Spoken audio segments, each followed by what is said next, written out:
Commercial movies. ఈ RTC cross road లెక్కలు ఉంటాయి, రికార్డ్స్ ఉంటాయి. Every people enjoy there. Phanindra sir ఎందుకు దానిపైన ఫోకస్ చేయడు? నేను చేస్తే 100 అయితే అంతే. ఆర్ట్ గురించి ఎవరు లేరు, అది అనాథ. అక్కడ డెర్త్ లేదు, అదే కోట్ల వ్యాపారం. స్టార్టింగ్ టైటిల్స్ అప్పుడు ఏదో ఒక స్టోరీ టెల్లింగ్ ఉంటుంది. ఇంద్రుడు వస్తాడు, ఒక పాత్ర ఉంటుంది, అక్కడ నుంచి స్టార్ట్ అయిన ఒక story line. And coming to 8 వసంతాలో పూర్తి సినిమాని టైటిల్ లో చూపించేసినారు. What is the ideology behind of this? అంటే నా జీవితంలోని 8 సంవత్సరాలు అందమైన 8 వసంతాలుగా ఎలా మారాయంటే అని చెప్పి కర్టెన్ ఓపెన్ చేస్తుంది. మీ మూవీలో మాత్రమే నేను పుర్రెని పగలగొట్టి కుండలో ఇవ్వడానికి నేను చూశాను. కపాల మోక్షం అనే ఒక కాన్సెప్ట్ ఉంటుంది. దాన్ని పగలగొట్టినప్పుడు మాత్రమే ఆత్మకు మోక్షం వస్తుంది. And I literally scene it in Kashi. Manikarnika ఘాట్లో శవం కాలిన తర్వాత పుర్రెని అలా బయటికి తీసి ఆత్మ పగలగొట్టారు. అదే ద్వారం పుర్రెలో నుంచే వెళ్తుంది అని మనం నమ్ముతాం.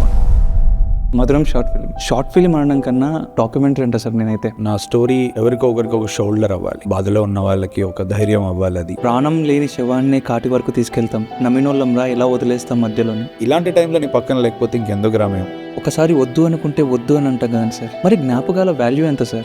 జ్ఞాపకం వేరు, నువ్వు ఆ వ్యక్తితో బతకడం వేరు. మనం దాన్ని కలపాల్సిన పని లేదు. Women should address with their qualities, not with the beautiness అంటారు. ఈ కంటితో చూసే దగ్గరనే విమెన్ ని ముందు అందం అంటారు. ఇది పక్కన పెడితే ఎక్కడ అందం గురించి మాట్లాడు. కష్టపడే అమ్మాయికి అందం ఒక్కోసారి అది శాపమే అవుతుంది. అరే మేము చాలా కష్టపడి కొడతాము, కానీ ఫస్ట్ మేము అందంగా ఉన్నాం కాబట్టి ఇది వచ్చింది అంటారు వాళ్ళు. ప్రేక్షకుడిలో వచ్చిన ఒక పర్సన్ ని ప్రేమికుడిలా మార్చడం మీ వల్లే అవుతుంది.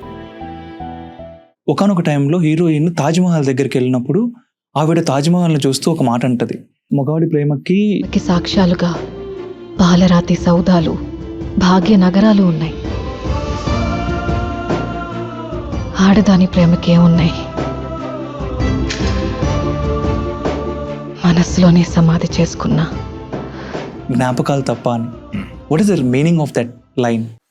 ఇప్పుడు తాజ్మహల్ అనేది ఒక మగాడు వాడి వైఫ్ కోసం ప్రేమగా కట్టించిన ఒక మాన్యుమెంట్ అనేది, లేకపోతే మన ఒకప్పుడు అంటే హిస్టరీలో ఉన్నవే నేను చెప్తున్నా, వాటి అక్యురసీ అనేది ఇట్స్ ఆల్వేస్ క్వశ్చనబుల్. అంటే మళ్ళీ ఎవరో చాలా తెలివైన వాళ్ళు వచ్చి కమెంట్లలో ఇది శివుడి టెంపుల్, ఇదంతా మాకు తెలుసు, తెలియదు అనేది ఏం కాదు. మేము చాలా రీసెర్చ్లు చేస్తాం. అంటే శివుడి టెంపుల్ మీద తాజ్మహల్ కట్టారని, బాగ్మతి అనేది భాగ్యనగరం కాదు అనేది ఒక రైటర్ యొక్క లిబర్టీని అర్థం చేసుకోవాలి. ప్రతిసారి ఇదేదో న్యూస్ డాక్యుమెంటరీ లెక్క అందరూ వచ్చి ఫిల్మ్ మేకర్ని కరెక్ట్ చేస్తారు, కానీ ఫిల్మ్ మేకర్ మీకంటే ఎక్కువ రీసెర్చే చేస్తాడు. ఎందుకంటే నేను ఇంకా ఎక్కువ రెస్పాన్సిబుల్ ఉంటా కదా. సరే, కమింగ్ టు ద మ్యాటర్, లవ్కి సంబంధించిన ఒక చాలా పవర్ఫుల్ ఎక్స్ప్రెషన్స్ ఇవన్నీ వాళ్ళకి. మరి మనం చిన్నప్పటి నుంచి చూస్తూ ఉంటాం, ఏదైనా ఉన్నా కూడా most of the times women అదేదో వాళ్ళు బలం లేకో చెప్పలేకు అని కాదు, దే అండర్స్టాండ్ సర్టెన్ న్యూయాన్సెస్. అనవసరంగా ఒక మాట మాట్లాడితే ఎందుకు దీనివల్ల ఒక పేచి అనేది వాళ్ళు లోపల పెట్టుకోవడం అనేది వాళ్ళు ట్రైన్ చేసుకున్నారు వాళ్ళని వాళ్ళు ఫస్ట్ నుంచి. ఓ మాట మాట్లాడకపోతే ఇప్పుడు గొడవ తగ్గుతుంది కదా అనుకుంటే తగ్గేయచ్చు కదా. ఇంకొకటి ఏంటంటే చాలా మట్టుకు అంటే ఒక ఉమెన్ ఇచ్చేవి ఎప్పుడైనా సరే when she's in love or something, I'm talking about true love, not every love. మళ్ళీ ఏదో రీసెంట్గా వచ్చినట్టు సిమెంట్ దాంట్లలో బ్యారెల్లో పెట్టారు, ప్రెషర్ కుక్కర్లు, ఇవి కాదు నేను అనేది. ట్రూగా నిజంగా ప్రేమించిన ఒక ఆడది ఎప్పుడైనా సరే చాలా వరకు ఇంటాంజిబుల్ థింగ్సే ఇస్తుంది. అంటే ఒక సాక్రిఫైజో, ఇంట్లో అబద్ధం చెప్పి నిన్ను కలవడమో, లేకపోతే ఒక గంట 2 గంటల్లో వెళ్ళిపోవాల్సిన ఆవిడ కూడా ఒక 4 గంటలు ఏదో ఒక అబద్ధం చెప్పు.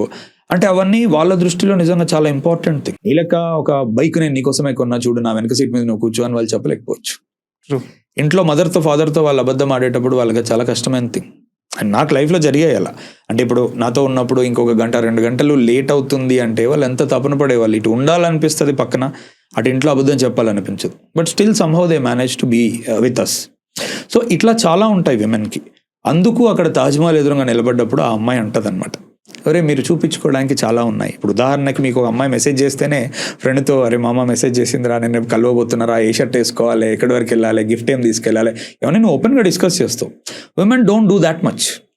సో అందుకని ఆ అమ్మాయి అక్కడ నిలబడి మగాడి ప్రేమకు సాక్ష్యాలుగా ఇవన్నీ ఉన్నాయి. ఆమె తగ్గించట్లేదు మగాడి ప్రేమని, జస్ట్ ఆమె తరపున అంటుంది అంతే. మీకు ఇన్ని సాక్ష్యాలు ఉన్నాయి, మాకేమున్నాయి, మనసులోనే సమాధి చేసుకున్న జ్ఞాపకాలు తప్ప అన్నాడు. So she speaks on behalf of entire womanhood. Okay. And also కొంతమంది మిగతా చెప్పని మగవాళ్ళ వైపు నుంచి కూడా అనుకోవచ్చు. Women should address with their qualities, not with the beautiness అంటారు. అంటే there are many avenues where, ఇప్పుడు ఒలింపిక్స్లో కానీ స్పోర్ట్స్లో కానీ, అంటే ఒక బ్యూటీ పక్కన పడదాం కాసేపు. ఉమెన్కి సంబంధించింది మనం ఫస్ట్ నుంచి ఆపాదించి ఏదైతే చూస్తున్నామో, ఒక ప్రోడక్ట్ సెల్లింగ్లో కానీ, గ్లామర్ సెల్లింగ్లో కానీ, ఇవి పక్కన పెడితే ఉమెన్ది చాలా మేజర్ రోల్ ఉంటుంది డ్రైవింగ్ ద సొసైటీ. చిన్నప్పటి నుంచి పిల్లల్ని ఒక వెరీ వెల్ బిహేవ్డ్ పీపుల్లా పెంచడం కానీ, స్కూల్లో టీచర్స్ కానీ, ఆఫీస్లో రిసెప్షనిస్ట్ కానీ, అంటే ఇప్పుడు ఇంకా చాలా సెక్టర్స్లో ఓపెన్ అవుతుంది. అంటే ఇన్ని సెక్టర్స్లో వాళ్ళు చాలా అర్థవంతంగా పనిచేస్తూ వాళ్ళ బెస్ట్ ఇవ్వగలుగుతున్నారు. అంటే మనం today we have president of India as a women. అంటే ఎక్కడి నుంచో మొదలు పెడితే అంటే ఇన్నిట్లలో వాళ్ళ కెపబిలిటీస్ని, వాళ్ళ శక్తి సామర్థ్యాలని స్పోర్ట్స్లో ఇన్నిట్లలో చూపిస్తున్న విమెన్ని ఇంకా కేవలం ఒక బ్యూటీకే మనం ఎక్కువగా వాళ్ళని ఆపాదించడం అనేది మనకెంత తెలుసు, మన పర్స్పెక్టివ్ ఏంటి అసలు లైఫ్లో అనేది మనం చూసుకోవాలి. ట్రూ. First thing. అండ్ అంటే టు బీ వెరీ ఓపెన్, మన ఇంట్లో మనం ఉంటే నాట్ ఎవ్రీ టైం మన మదరో, మన సిస్టరో, లేకపోతే మన ఇంట్లో ఉన్న అత్తలో వీళ్ళందరూ వాళ్ళు ప్రతిసారి బ్యూటీకి ఏం డెఫినేషన్ అయి ఉండరు. ఒకరి నుంచి మనం కైండ్నెస్ నేర్చుకుంటాం, ఒకరి నుంచి ధైర్యంగా ఎట్లా ఉండాలి నేర్చుకుంటాం, ఒకరి నుంచి లైఫ్లో ఎన్ని కష్టాలు వచ్చినా పర్లేదురా అనేది నేర్చుకుంటాం. అంటే మన చుట్టూ ఎన్ని క్వాలిటీస్ ఉన్నాయి విమెన్లో మనం పెరుగుతున్నప్పటి నుంచి. అలాంటప్పుడు ఎక్కడి నుంచి వచ్చింది బ్యూటీ అనేది? ఒక ఏజ్ వచ్చాకే 18-19కి నీ అయి విమెన్ అంటే ఓన్లీ బ్యూటీ అని చూడడం మొదలెడుతుంది. అందులో సొసైటీ చాలా ఇంపార్టెంట్ రోల్ ఉంది ఫస్ట్ నుంచి. నావెల్స్ కానీ, లేకపోతే ముఖ్యంగా విజువల్ యాడ్ ఏదైతే ఉందో బయట పెద్ద పెద్ద హోర్డింగ్ల దగ్గర నుంచి ఫిల్మ్స్, ఈ కంటితో చూసే దగ్గరనే విమెన్ని ముందు అందం అంటారు. ఇది పక్కన పెడితే ఎక్కడ అందం గురించి మాట్లాడరు. సో దాట్స్ వై నేను ఎక్కడో అది ఫోకస్ చేయాలని అనుకున్నాను. అండ్ శుద్ధి కూడా ఏంటంటే అక్కడ గాడెస్ ఇన్ యూ గురించి చెప్పినప్పుడు అందం అనేది ఎప్పుడైనా నువ్వు కోరుకుంటే వచ్చేది కాదు. It's an asset. అది స్కిల్ కాదు. స్కిల్ నువ్వు డెవలప్ చేసుకుంటావు లైఫ్లో. జీరో నుంచి నువ్వు స్టార్ట్ చేస్తావు స్కిల్. అసెట్ అనేది అలా ఏం కాదు, అండ్ అది తరిగిపోతుంది ఎప్పటికైనా. సో ఇప్పుడు ఉదాహరణకు ఒక అమ్మాయి చాలా స్కిల్ సెట్ ఉండి కష్టపడే అమ్మాయికి అందం ఒక్కోసారి అది శాపమే అవుతుంది. నేను విన్నాను చాలామంది నోట్లో నుంచి అది, అరే మేము చాలా కష్టపడి కొడతాము కానీ ఫస్ట్ మేము అందంగా ఉన్నాం కాబట్టి ఇది వచ్చిందంటారు వాళ్ళు. అసలు that is the least thing that we ever thought about. మేము అద్దంలో మొహం కూడా చూసుకోం. కష్టపడేటప్పుడు, బాధపడేటప్పుడు, దానికోసం ఆలోచించేటప్పుడు దుమ్ము పట్టుకుపోయి మొహంతో మేము పని చేస్తాం. కానీ అదేదో ప్రజెంట్ చేసేటప్పుడు కొంచెం నీట్గా అది ఇది తలదూకొని మేము వెళ్ళినప్పుడు ఫస్ట్ నువ్వు అందంగా ఉన్నావు కాబట్టి నీ అవకాశం వచ్చిందంటారు. ఆ రోజు మాకు బాధ వేస్తుంది. సో దాట్స్ వై నేను అది పెట్టాను అనమాట. దాటి చూస్తే నిజంగానే సముద్రం అంటే మనం కొల్చలేంది, అన్ఫాథమబుల్. అది అన్ని క్వాలిటీస్ ఉంటాయి వాళ్ళల్లో. ఎందుకు మనం ఇది మిస్ అవుతున్నాము అనేది నేను ఒక చిన్నపాటి ప్రశ్న వేసాను అంతే. అండ్ మీరు ఎంత చెప్పినా నాకు ఒక క్వశ్చన్ ఇంకోటి ఉంది sir. Love is a distraction. So many people will say that. అంటే నేను ఎట్లా చెప్తున్నానంటే చాలామంది పీపుల్స్ మనం టచ్ చేసినాం అనుకోండి సార్, ఒక 28-35 ఏజ్ మధ్యలో ఉన్న ఏ పేరెంట్ని టచ్ చేసినా, లేదు అంతకు మించిన ఏజ్ పర్సన్స్ టచ్ చేసినా లవ్ ఈజ్ ఎ డిస్ట్రాక్షన్ రా అంటారు. బట్ 18-17 ఇయర్స్ దాటిన ఏ కుర్రోని టచ్ చేసినా love is a good feel అంటారు. What you say about love? అంటే sometimes you have to be very fortunate అండి అట్లాంటి లవ్ మన దగ్గరికి రావడానికి.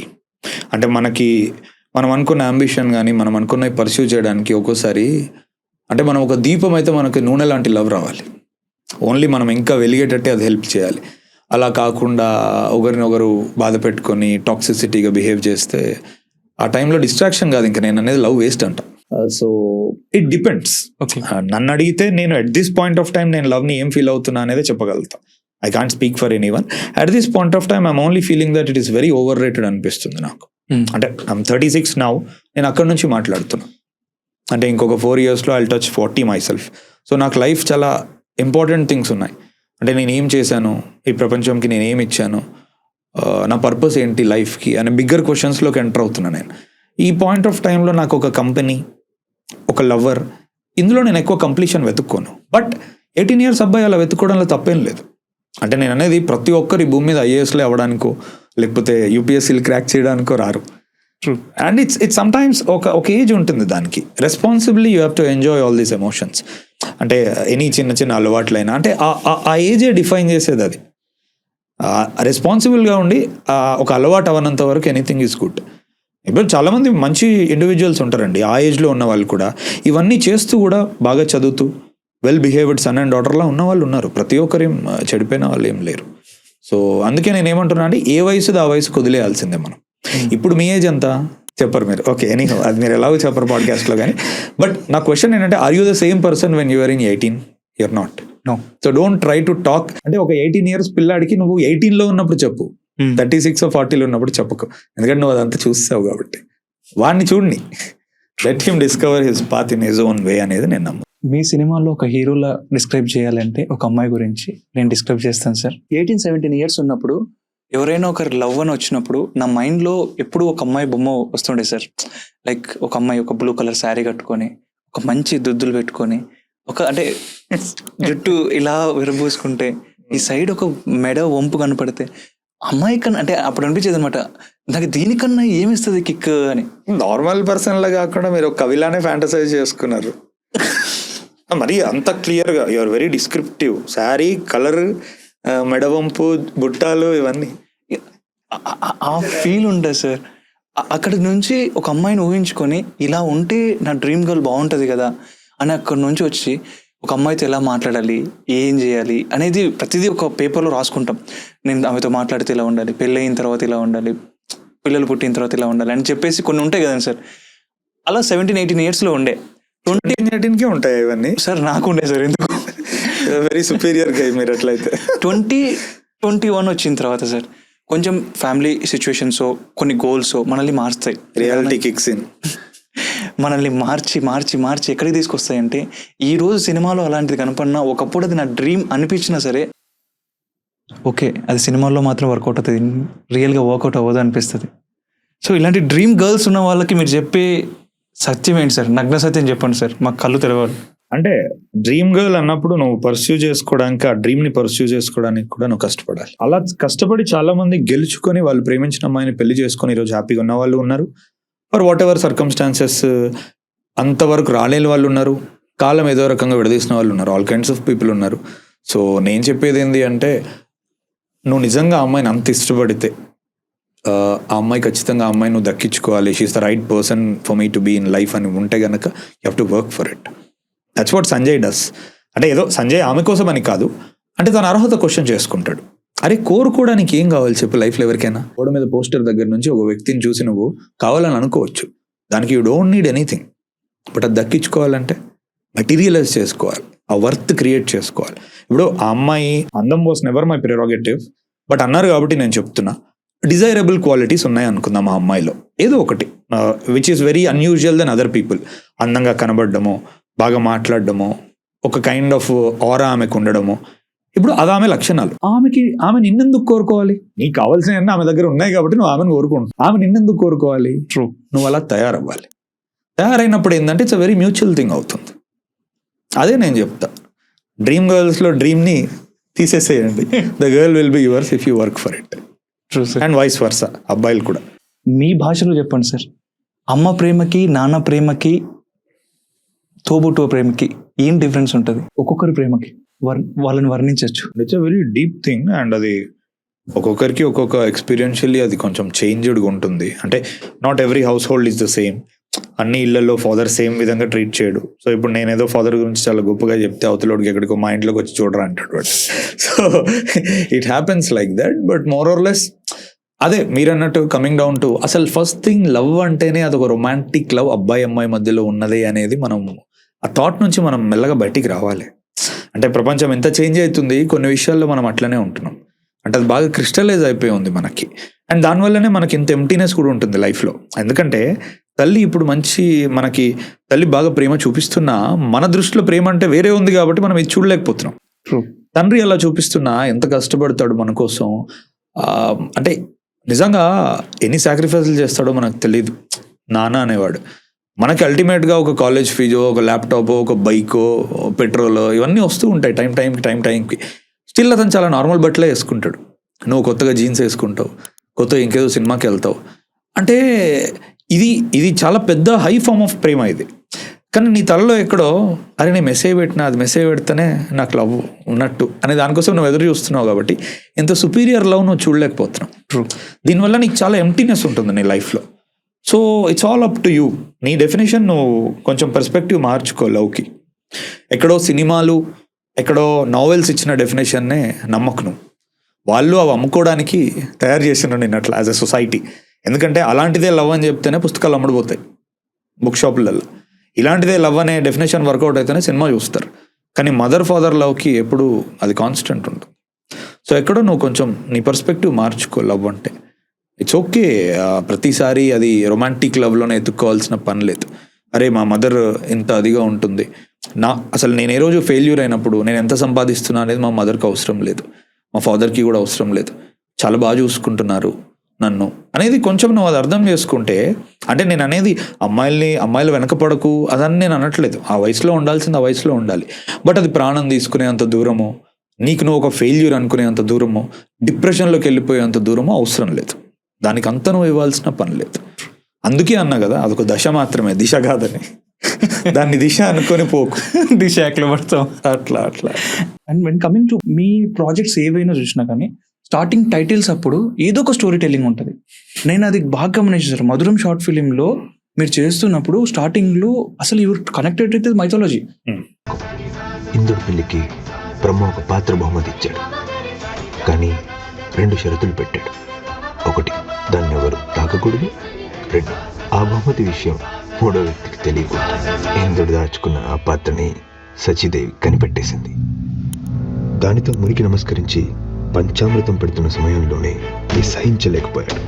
ఒక పాత్ర కోసం భార్య మీద చేయి చేసుకున్నందుకు స్వర్గపు సంబంధాలు జ్ఞాపకాలు ఏవీ లేకుండా భూలోకంలో తక్షణమే ఎంగిలి పాత్రగా పుట్టమని శపించాడు. జనరల్గా టైటిల్ వేసి దిస్ ఇస్ సినిమా నేను స్టార్ట్ చేస్తున్నాను అని చెప్పొచ్చు. But there is a story line. ఇంద్రుడు వస్తాడు, ఒక పాత్ర ఉంటుంది, అక్కడ నుంచి స్టార్ట్ అయిన ఒక story line. What is the ideology behind of this? And coming to 8 వసంతాలు పూర్తి సినిమాని టైటిల్లో చూపించేసిన పైన 8 వసంతాలుగా ఎలా మారాయంటే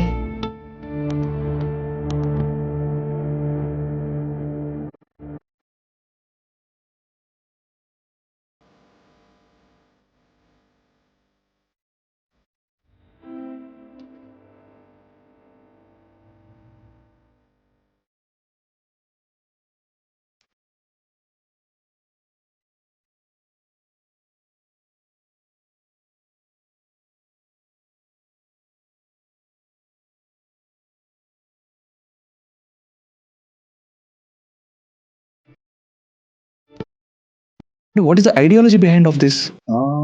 ఫస్ట్ థింగ్ అంటే ఆడియన్స్ ఏదో ప్రిపేర్ చేద్దాము అన్నట్టు ఏం లేదు. నాకు టైటిల్స్ ఎప్పుడు ఓపెనింగ్ టైటిల్ సీక్వెన్సెస్ అనేవి చాలా ఇంట్రెస్టింగ్గా ఉండాలి అని నా నమ్మకం. నేను జనరల్గా హాలీవుడ్లో ఇష్టపడే చాలా పెద్ద పెద్ద ఫిల్మ్ మేకర్స్ కూడా వాళ్ళు చాలా సీరియస్గా ట్రీట్ చేస్తారు దేర్ ఓపెనింగ్ టైటిల్ సీక్వెన్స్ అనేది. In fact they call it a film before the film. Okay, almost మనం సినిమా చూడడం కంటే ముందే 2 నిమిషాలు సినిమా అన్నట్టు వాళ్ళు చెప్తారు. సో ఇక్కడ 8 వసంతాలు కేసులో చూసుకుంటే ఆ అమ్మాయి పరిగెట్టుకుంటూ వచ్చినప్పుడు అప్పుడు మనకు లైన్ వస్తుంది, అంటే నా జీవితంలోని 8 సంవత్సరాలు, అంటే నార్మల్ అయిన 8 సంవత్సరాలు అందమైన 8 వసంతాలుగా ఎలా మారాయంటే అని చెప్పి కర్టెన్ ఓపెన్ చేస్తుంది. ఓపెన్ చేసినప్పుడు ఆబ్వియస్లీ మనం కథను వెనక్కి తీసుకెళ్ళాలి. ఇప్పుడు ఆ 27-28 ఇయర్స్ ఉన్నప్పుడు శుద్ధి కర్టెన్ ఓపెన్ చేసిందంటే వెనక్కి, let's take the entire world backwards అన్నట్టు. అక్కడ నుంచి మోస్ట్ ఇంపార్టెంట్ సీక్వెన్సెస్ అన్నిటిని వెనక్కి తీసుకెళ్ళి ఆమె డోజోలో కాలు పెట్టేంత వరకు మనం తీసుకెళ్తాం. సో అది కథకి కూడా హెల్ప్ అయింది. So it's not particular strategy ఏం లేదు సార్ దీంట్లో. ది స్ట్రాటజీ ఇస్ సింపుల్, అంటే as I said keep it interesting. Title sequence అంటే ఓన్లీ పేర్లు వేయొద్దు, అక్కడ కూడా కొంచెం ఆడియన్స్ ఏదో చూసి ఆలోచించేటట్టు చేయి. అది ఫార్చునేట్లీ నీ కథకి హెల్ప్ అయితే ఇంకా మంచిది, చాలా ఇంటిగ్రేటెడ్ ఉంటుంది. ఈ బర్క్లీ నుంచే కదండి సార్ మొత్తం గొడవ స్టార్ట్ అవుతుంది సినిమాలో. What is this?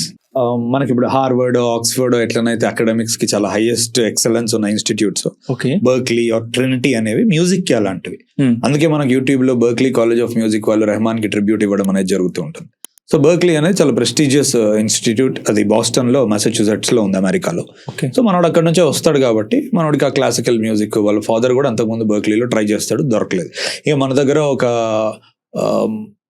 అంటే మ్యూజిక్ ఫర్ ఐఐటి ఇలాంటిది అనుకోవచ్చు, చాలా హై స్టాండర్డ్స్ ఉన్న ఒక ఇన్స్టిట్యూట్, దాంట్లో క్రాక్ చేయాలి అని మనోడు అనుకుంటాడు. ఓకే సార్, నాకు ఒక క్వశ్చన్ కొడుతుంది సార్, మిమ్మల్ని అడుగుతా. కొట్టండి, సమాధానంతో కొట్టచ్చుగా. కొట్టండి సార్. చెప్పండి sir, actually starting of the మూవీలో అంటే ఫస్ట్ హాఫ్లో చూస్తే ఒక పర్సన్ వాళ్ళ నాన్న దగ్గర కొడుకుగా బ్రతకడానికి ప్రేమికుడుగా చేస్తాడు. వీడిని కరెక్ట్ అనాలా తప్పు అనాలా? అందరి తరపున నేను చెప్పలేను, నన్ను అడిగితే నేను చెప్తా నాకు ఏది కరెక్ట్ ఏది రాంగ్ అట్లా. అంటే నువ్వు లవర్గా పక్కకి వెళ్ళిపోయినా కూడా ఒక హ్యూమన్ గా నీకుండే డిగ్నిటీని నువ్వు మెయింటైన్ చేయాలి అని నేను అంటాను అక్కడ. ఉదాహరణకి అంటే మనకు శుద్ధి గురించి అంత తెలుసు కాబట్టి ఆమె ఎంత కంపోజ్డ్ అండ్ స్టాయిక్ ఉమెనో తెలుసు, ఎంత కష్టాన్నైనా ఆమె తట్టుకొని కొంచెం స్థితప్రజ్ఞతతో ఉండే విమెన్ అనే మనం చూపించాం ఫస్ట్ నుంచి. 17 yearsకే డెత్ గురించి ఎలా రాయగలిగావమ్మా అని అడుగుతాడు స్టార్టింగ్ అతను. సో నువ్వు ఎక్కడో ఆ అమ్మాయికి నా లైఫ్లో ఇలా జరుగుతుంది, నన్ను క్షమించు, నేను ఈ లవ్ని కంటిన్యూ చేయలేను, బర్క్లీలో సీట్ కోసం అని నేను ఒప్పుకుంటే అంకుల్ నాకు ఏదో ఒక రకంగా సీట్ ఇప్పిస్తా అన్నాడు, దానికోసం వాళ్ళ డాటర్ని పెళ్లి చేసుకుంటావా అని అడిగిండు. నన్ను క్షమించు శుద్ధి అని అంటే నిన్ను దగ్గర తీసుకొని నీకు ఒక హగ్ ఇచ్చి పంపించగలిగే అంత అమ్మాయి. ఇది ప్రేక్షకులకి తెలుసు, నీకు తెలుసు as Varun. But look at the route that you have taken. అంటే అందరూ ఏదో గుడ్డెద్దు చేలో పడ్డట్టు ఇంటర్నెట్లో మీమ్స్ చేస్తున్నారు, కానీ వరుణ్ చేసింది కరెక్ట్ అయితే శుద్ధి చేసింది కూడా కరెక్టే, వరుణ్ చేసింది తప్పు అయితే శుద్ధి చేసింది కూడా తప్పే. అంటే బ్రూస్లీది ఒక కొటేషన్ ఉంటుంది, ఫింగర్ని మూన్ వైపు చూపిస్తే చాలామంది ఫింగర్ చూస్తారంట, మూన్ వదిలేసి. ఇది అలాంటి రకం. నేనేం చెప్తున్నా, మీరు ఏం చూస్తున్నారు? అక్కడ రీజన్స్ కాదు, రీజన్స్ ఎలిమెంటరీ స్కూల్లోడైనా కనెక్ట్ చేస్తాడు, దానికి పెద్ద తెలివి అవసరం లేదు, బిహేవియర్లను కనెక్ట్ చేసుకోవాలి అక్కడ. నేనేం చెప్తున్నా, ఇప్పుడు ఇన్ని జరిగినాయి, అలాంటిది వాడు ఆ అమ్మాయి, అరే నీకు వెయిటర్ రెస్టారెంట్లో ఒక వెయిట్రెస్ వచ్చి కాఫీ పోస్తుంటే ఆమె ముక్కు పుడక చూడగలిగినోడివి, hey that's nice nose pin అన్నవాడివి, ఆ అమ్మాయి ముక్కు పుడక గుట్టించుకుందన్న విషయం కూడా నాకు గమనించలేదు. Coming back to your entire నీ బిహేవియర్ మాట్లాడదాం. బర్క్లీ పోయిన దగ్గర నుంచి సరే ఆ అంకుల్ నీకు అవకాశం ఇచ్చిండు, నెక్స్ట్ డే ఆ అమ్మాయి గేట్ దగ్గరికి వస్తే మీ ఇంట్లో పనిచేసే వాడితో లేదని అబద్ధం చెప్పించావు, నువ్వు అమెరికాకి వెళ్తున్నావు అన్నది చెప్పొద్దని చెప్పావు. వెళ్ళిపోయిన తర్వాత ఆ అమ్మాయి ఫోన్లు చేస్తే నువ్వు ఎత్తలేదు. ఆ అమ్మాయి నీకోసం పరిగెట్టుకుంటూ వచ్చి నేను హగ్ చేసుకున్న తర్వాత అప్పటికి కూడా అమ్మాయి ఏమన్నది, నేను ఒక్క మాట అన్నది అంతే. వెళ్ళిపోయేటప్పుడు మీ ఫాదర్ ఆపి నిన్ను, నీకు సిగ్గు ఎక్కడ పోయింది అంటే, నేను పాత్రను అంటున్నా. అంటే నేను ఇదంతా మాట్లాడేది ఏంటంటే, ఇక్కడ లవర్ అవసరం లేదు, ఇక్కడ ఇంకొక మ్యాన్ ఆర్ ఉమెన్ కూడా కాదు ఇది క్వశ్చన్. హ్యూమన్ ఎక్కడ పోయాడు నీలో ఉన్నాడు? ఇంత ముడుచుకొని చచ్చిపోయాడు ఆ భయానికి. Where is the human being in you? మీ నాన్నకి నువ్వు వెనక్కి తిరిగి షీజ్ అ డెస్పరేట్ అమ్మాయి అని చెప్పావు. నువ్వు ఫస్ట్ నుంచి అబద్ధాలు చెప్పే వ్యక్తివే, ఎందుకంటే నువ్వు మీ నాన్నకి ఏం చెప్పావు, సండే రోజు నేను క్లాసికల్ మ్యూజిక్ నేర్చుకోవడానికి చెన్నై వెళ్తున్నా అని చెప్పి వచ్చావు ఈ అమ్మాయి దగ్గరికి. ఈ రోజు మీ నాన్నతో అమ్మాయి డెస్పరేట్ అమ్మాయి అని చెప్తున్నావు. ఇంకొకటి, మీ ఫాదర్ ముందు నువ్వు 2 minutes ముందు, dad Berkeley is not so hard, I'll get it, నేను క్రాక్ చేస్తాను, మీరు అనుకున్నంత కష్టమేం కాదు అంటావు. మీ ఫాదర్ ఇట్లా వెళ్ళిపోయిన వెంటనే మీ మదర్ దగ్గరికి వచ్చి, బర్క్లీ నాతో అయితలేదు, మస్తు టఫ్ ఉంది నాకు లోపల, అయినా మీ డ్రీమ్స్ నా మీద ఎందుకు రుద్దుతున్నావు అంటే నువ్వు ఫస్ట్ నుంచి డబుల్ వ్యక్తివే. అంటే ఆడియన్స్ ఇవన్నీ ఎందుకు గమనిస్తలేరు అంటున్నా. కేవలం ఏదో గుండె పగిలింది, ఫస్ట్ లవ్, అరే ఇది కరెక్ట్, ఇవన్నీ ఎక్కడ పోయినాయి? ఎందుకు ఇగ్నోర్ చేస్తుండ్రు ఇవన్నీ? ఈస్టర్ ఎగ్స్ అన్నీ ఎందుకు ఇగ్నోర్ చేస్తుండ్రు? సో ఇప్పుడు అట్లాంటోడు డెస్పరేట్ అమ్మాయి అని చెప్పి దిగి, మన ఇద్దరి మధ్యలో జరిగింది ఒక హార్మోనల్ థింగ్. ఏం హార్మోనల్ థింగ్? కాశ్మీర్లో నువ్వు ఏమని ప్రపోజ్ చేసినావు ఆమెకి? నీతో ఉన్నప్పుడు పోయిటరీ చదువుతున్నట్టు అనిపిస్తుంది నాకు, లేకపోతే ఏమంటారు ఒక అందమైన లిరిక్స్ వింటున్నట్టుంది అన్నావు. ఇక్కడ నువ్వు ఏమంటున్నావు? ఇదంతా ఒక హార్మోనల్ ఓవర్ డోస్, ఇదంతా ఒక స్టూపిడ్ క్రష్, టైం వేస్ట్ అంటున్నావు. నేను అనేది నీ డిగ్నిటీ ఎక్కడ పోయింది అంటున్నా. ఇంత పెంటకి సెకండ్ హాఫ్లో శుద్ధిని చూడండి. ఇంకోటి అన్నిటికంటే వరస్ట్ పార్ట్ ఏంటంటే, నువ్వు నీ ప్రేమని బయట పెట్టినావు. ఇక్కడ పెట్టినప్పుడు you are a part of someone else's pain or happiness. With all due respects నువ్వు ఆమెకు చెప్పుండి ఉండాల్సింది. You should have been a good man, you should have been a good human being. నువ్వు అది చేయలేదు. సెకండ్ హాఫ్కి వచ్చినప్పుడు శుద్ధి ఆమె ప్రేమను ఎవరికి చెప్పలేదు. ఆమె స్టిల్ ఇంకా ఫైండింగ్ స్టైల్లోనే ఉంది. నువ్వు పరిచయం ఇలా పాట కూడా చూసుకుంటే ఎక్కడ ఆ అమ్మాయి ఒక డౌట్లో ఉంటుంది. ఆ అమ్మాయి అందుకే అడుగుతుంది. సో ఆమెనే చెప్తుంది కార్తిక్తో, నాది వన్ సైడ్ లవ్వేరా, అనుకోకుండా పుట్టింది, అనుకుంటే పోతుంది అని. ఇప్పుడు నువ్వు బయటికి ఎవరికి చెప్పనప్పుడు నువ్వు ఎవరిని దాంట్లో పార్ట్ చేయట్లే. నీ పరిస్థితుల్లో నువ్వు మీ మదర్ని చూస్ చేసుకున్నావు with all dignity and due respects. Sanjay ఆమె ఎదురుపడ్డప్పుడు కూడా ఆమె హర్ట్ చేయలేదు అతన్ని, ఏదో లోపల ఉంది పక్కకు వచ్చేసింది డిగ్నిటీతో. దాన్ని ఉన్న వరుణ్ణి పక్కన పెట్టి పోలుస్తున్నారంటే సమాజం పరంగా మనం ఎవరు అనేది నేను క్వశ్చన్ చేసుకో. అంటే మీకు మంచి చెడుకి తేడా తెలియట్లేదా? కారణం ఒకటి ఉంటే సరిపోతుందా? You should always judge a person by how they behave to a particular situation, not on what circumstances they are. అందుకే it's a very deeper layer. See, I love when people try to talk about it. నేను వాళ్ళకే వదిలేస్తున్నా, అది వాళ్ళ give away, వాళ్ళ take away, వాళ్ళు ఏదైనా తీసుకోవచ్చు. కానీ నేను ఆల్రెడీ అక్కడ అంతా రాసి పెట్టా. అది అందుకే నేను ఇంతసేపు మాట్లాడగలిగా దాని గురించి. సో ఇప్పుడు దాన్ని బట్టి మీరే చెప్పండి. ఫస్ట్ హాఫ్లో సెకండ్ హాఫ్లో ఇద్దరు వాళ్ళ పేరెంట్స్ కోసమే వదిలేశారు, కానీ పద్ధతి లేదు. డెస్పరేట్ అంటావా నువ్వు అమ్మాయిని? నువ్వు సండే వరకు నువ్వు 10 సండేలు తిరిగి వెంటపడి, అరే ఆ అమ్మాయి నీతో కనీసం లిరిక్ ఇచ్చేటప్పుడు కూడా నీకు డైరెక్ట్ ఇవ్వలేదు, ఫ్రెండ్కి ఇస్తుంది, ఇవ్వరా అని. ఫ్రెండ్ అడుగుతాడు ఆమెని, అదేంటి నువ్వే ఇవ్వచ్చు కదా అని. ఆ అమ్మాయి ఒక్క నిమిషం మీద ఆగి మళ్ళీ వాడి వైపు చూస్తుంది. అంటే ఆ అమ్మాయి అంత రెసిస్టెన్స్ ఉంది. ఇంటి వరకు కాశ్మీర్ వరకు వెళ్ళి డోర్ కొట్టినోడివి నువ్వు.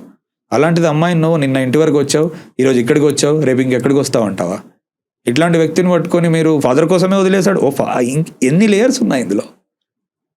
That is what people are missing. And I don't expect people to see it. వాళ్ళంత చూడగలిగితే సమాజం చాలా బాగుంటుంది. No, I am thinking ఎంత కీన్ అబ్జర్వేషన్ ఉండాలి నాకు అని అర్థం. No, you have to be కదా. ఎందుకంటే see, what is a film? True. What is the film if not for ఇన్ని లేయర్స్ ఉండడం? కీన్ అబ్జర్వేషన్ మనకు ఉండాలి ఆబ్వియస్లీ. ఎందుకంటే నేను చెప్పినవన్నీ వెరీ క్లియర్గా ఉన్నాయి అక్కడ. ఇప్పుడు నువ్వు ఫాదర్తోనేమో బెర్క్లీ గురించి అంత బాగా మాట్లాడావు అంటే నువ్వు మీ ఫాదర్ని కూడా మోసం చేస్తున్నట్టే కదా. నీకు ప్రాబ్లం అంటే మీ ఫాదర్తో చెప్పు. మీ ఫాదర్ ముందేమో బాగా ఉంటున్నావు, నటిస్తున్నావు. మీ ఫాదర్ అలా వెళ్ళిపోగానే మీ మదర్ ముందు బయట చూపించేస్తున్నావు. అదే ఈరోజు ఇంకో అమ్మాయి దగ్గర నువ్వు చూపించినావు. నాట్ ఎనీ న్యూ, సడన్గా ఏం చేంజ్ అవ్వలేదు. వాడు ఫస్ట్ నుంచి అలానే ఉన్నాడు. కాకపోతే మనలో ఎక్కడో ఆ తొలి ప్రేమకి ప్యాషనేట్గా వెళ్ళి ఒక అమ్మాయిని మనము పర్స్యూ చేసే విధానం ఉంటుంది కదా, అందరూ దానికి పడ్డారు. Coming back to your writings, which is true love sir? 1:12 చూపించింది ట్రూ లవ్వా? ఇంటర్వెల్ షార్ట్ తర్వాత చూపించింది ట్రూ లవ్వా మీ సినిమాలో? If I have to pick, I'll pick the second half. అంటే ఫస్ట్ కూడా ట్రూ లవ్వే అతనిది, కాకపోతే లాస్ట్కి వచ్చేటప్పటికి అతను నిలబడలేకపోయాడు. అంటే అతని ప్రేమలో ఎక్కడా ఫాల్ట్ లేదండి, అది వెరీ క్లియర్. అంటే అతను ఎక్కడా అమ్మాయిని ఒక దగ్గర ముట్టుకోడు, ఆ అమ్మాయి దగ్గర నుంచి ఏది కోరుకోడు. తన ఎక్స్ప్రెషన్నే ఇష్టపడుతూ ఉంటాడు. దానికోసం ప్రతి సండే కాశ్మీర్ వరకు పరిగెడుతూ ఉంటాడు. బట్ దెన్ అగైన్ లవ్ అనేది హోలిస్టిక్గా చూడాలి, మనం పూర్తిగా చూడాలి దాన్ని. ఓన్లీ వాడి పర్స్యూట్లో ఎత్తుక్కోవద్దు మనం లవ్ని. తిరిగి నువ్వు అమ్మాయిని బాధ పెట్టకుండా ఎలా ప్రవర్తించావు అనేది కూడా ప్రేమలో ఒక భాగమే. ఆ విషయంలో అతను ఫెయిల్ అయ్యాడు. సెకండ్ హాఫ్లో ఉన్న సంజయ్ సక్సెస్ అయ్యాడు. అందుకని నేను ఇది ఎక్కువ తీసుకుంటాను. సూపర్, కరెక్ట్ ఆన్సర్ వచ్చి ఐ ఎక్స్పెక్ట్ సంథింగ్ బట్ బాగా మేనేజ్ చేశారు సార్. మేనేజ్ ఏం లేదు, ఎంత చెప్పాలి ఎలా చెప్పాలి అదే చెప్పా. మీరేం ఎక్స్పెక్ట్ చేశారు? రెండు నావే కదా, మేబీ ఇలా చెప్పచ్చు అలా మనకు చెప్పచ్చు. అలాంటి దగ్గర అలాంటివి ఉండవు. నువ్వు అడిగిన ప్రశ్న కరెక్ట్గా సమాధానం చెప్తా. ప్రతి మూవీలో ఎప్పుడైనా ఒక అస్థికల గురించి మాట్లాడుతున్నప్పుడు ఒక కుండను చూపిస్తారు, దానిపైన ఒక తెల్లని గుడ్డను చూపిస్తారు, ఒకరు దాన్ని క్యారీ చేస్తున్న చూపిస్తారు. కానీ మీ మూవీలో మాత్రమే నేను ఒక పుర్రెని పగలగొట్టి అందులో కుండలో ఇవ్వడాన్ని నేను చూశాను. నాకు నిజంగా అంతవరకు ఒక అస్థికలు అంటే ఏంటో కూడా తెలియదు. మీరు చెప్పండి అసలు ఎందుకు అది అలా చూపించాల్సి వచ్చింది మీరు? మనకి మన హిందూ సాంప్రదాయంలో, సనాతన ధర్మంలో కపాల మోక్షం అనే ఒక కాన్సెప్ట్ ఉంటుంది.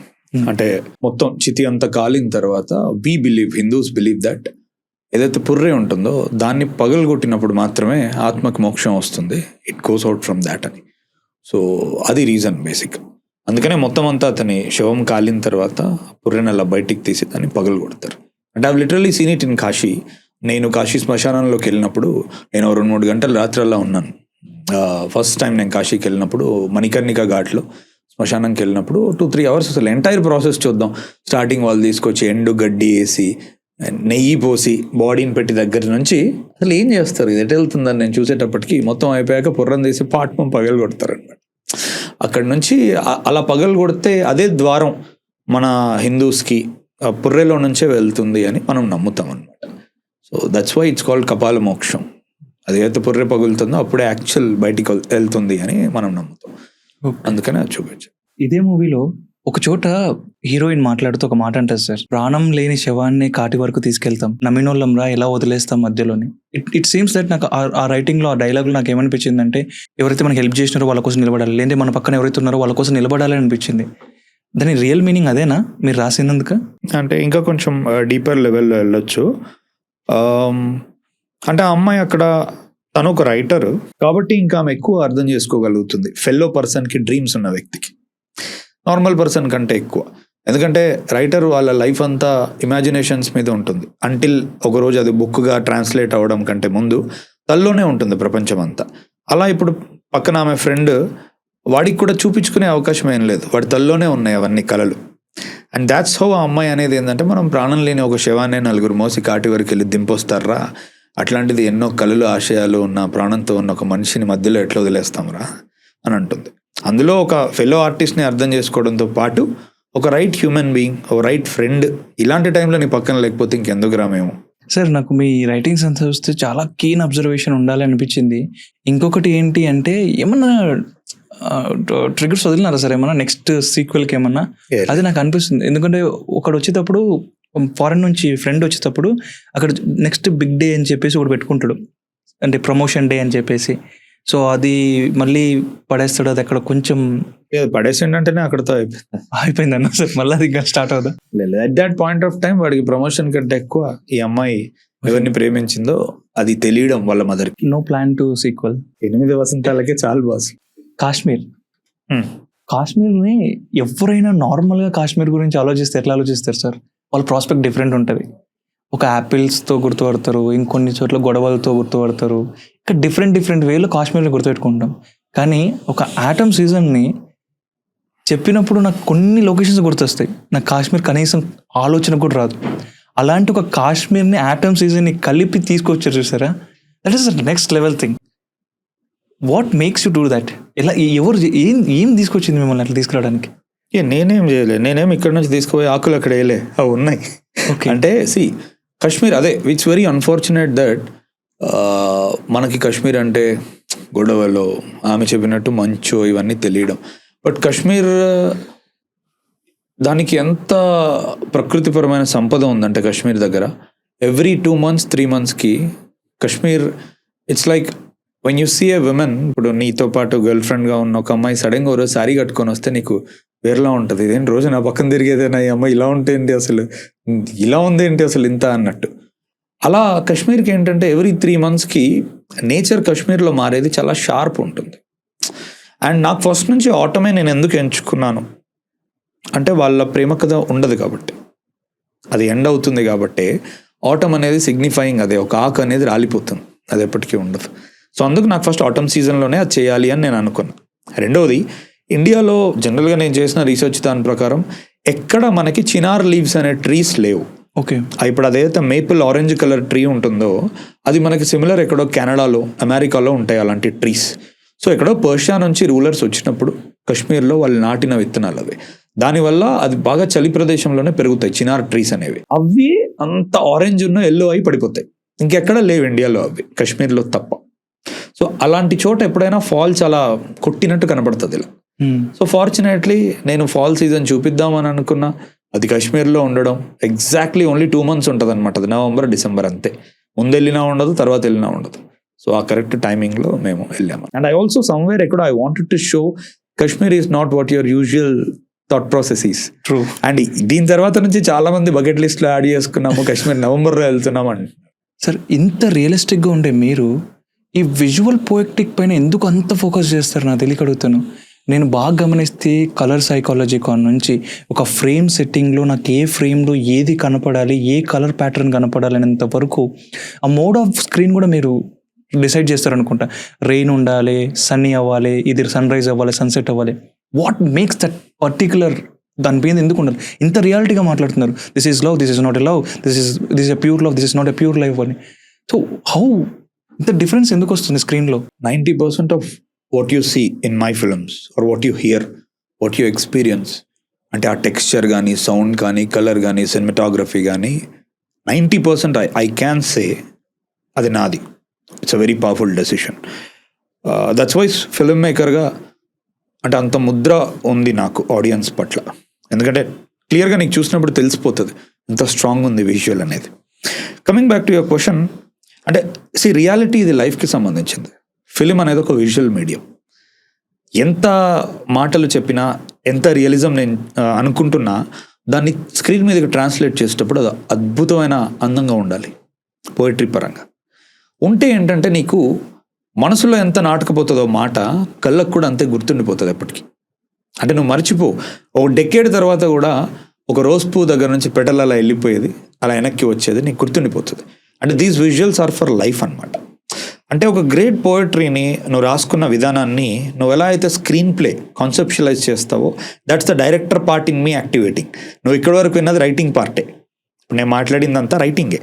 బట్ నేను తెర మీదకి తీసుకొచ్చేటప్పుడు నాలో ఉన్న డైరెక్టర్ యాక్టివేట్ అవ్వాలి కదా. యాక్టివేట్ అయినప్పుడు ఈ రియలిజంని సాధ్యమైనంత వరకు అందంగా, విజువల్లీ చార్జ్డ్గా, మరిచిపోలేకుండా ఒక ప్రేక్షకుడు చూస్తే వాడికి కొన్ని ఇయర్స్ గుర్తుండిపోవాలి ఒక విజువల్ అనే దాని మీద నేను పెట్టే కష్టం అలా ఉంది. కాబట్టి ఇటు మాట మర్చిపోరు, అటు విజువల్ మర్చిపోరు, ఏ ఒక్కదాన్ని వదులుకోకూడదు కదా. అండ్ ఫనీ సార్ని అంటే మీ రైటింగ్స్ అన్నీ చూస్తే మేబీ ఒక సముద్రం దగ్గర కూర్చొని, లేదంటే ఒక అడవిలో కూర్చొని రాసిన కథల్లా అనిపించి లేదా లేదా అలా ఏమీ ఉండవు. ఇది సముద్రం దగ్గర కూర్చొని రాశాడా అని చెప్పి, శ్రీశ్రీ ఎక్కడ కూర్చొని రాశాడు మహాప్రస్థానం ఎవరికి తెలియదు. కాదు సార్, మీరైతే ఎక్కడికి వెళ్ళరు, అయోధ్య శుద్ధిని మాత్రం మీరు ఎక్కడ బయటికి పంపిస్తూనే ఉంటారు. ఆవిడ కథ రాయాలంటే బోట్లలో ట్రావెల్ చేయాలి, ఒక మంచి ప్లేస్ చూసుకోవాలి, 10 మందిని కలవాలి. బట్ మీరు మాత్రం ఒక టేబుల్ పైన కూర్చొని రాస్తారు. అంటే కొంతమంది రైటర్స్ అలా తిరుగుతారండి.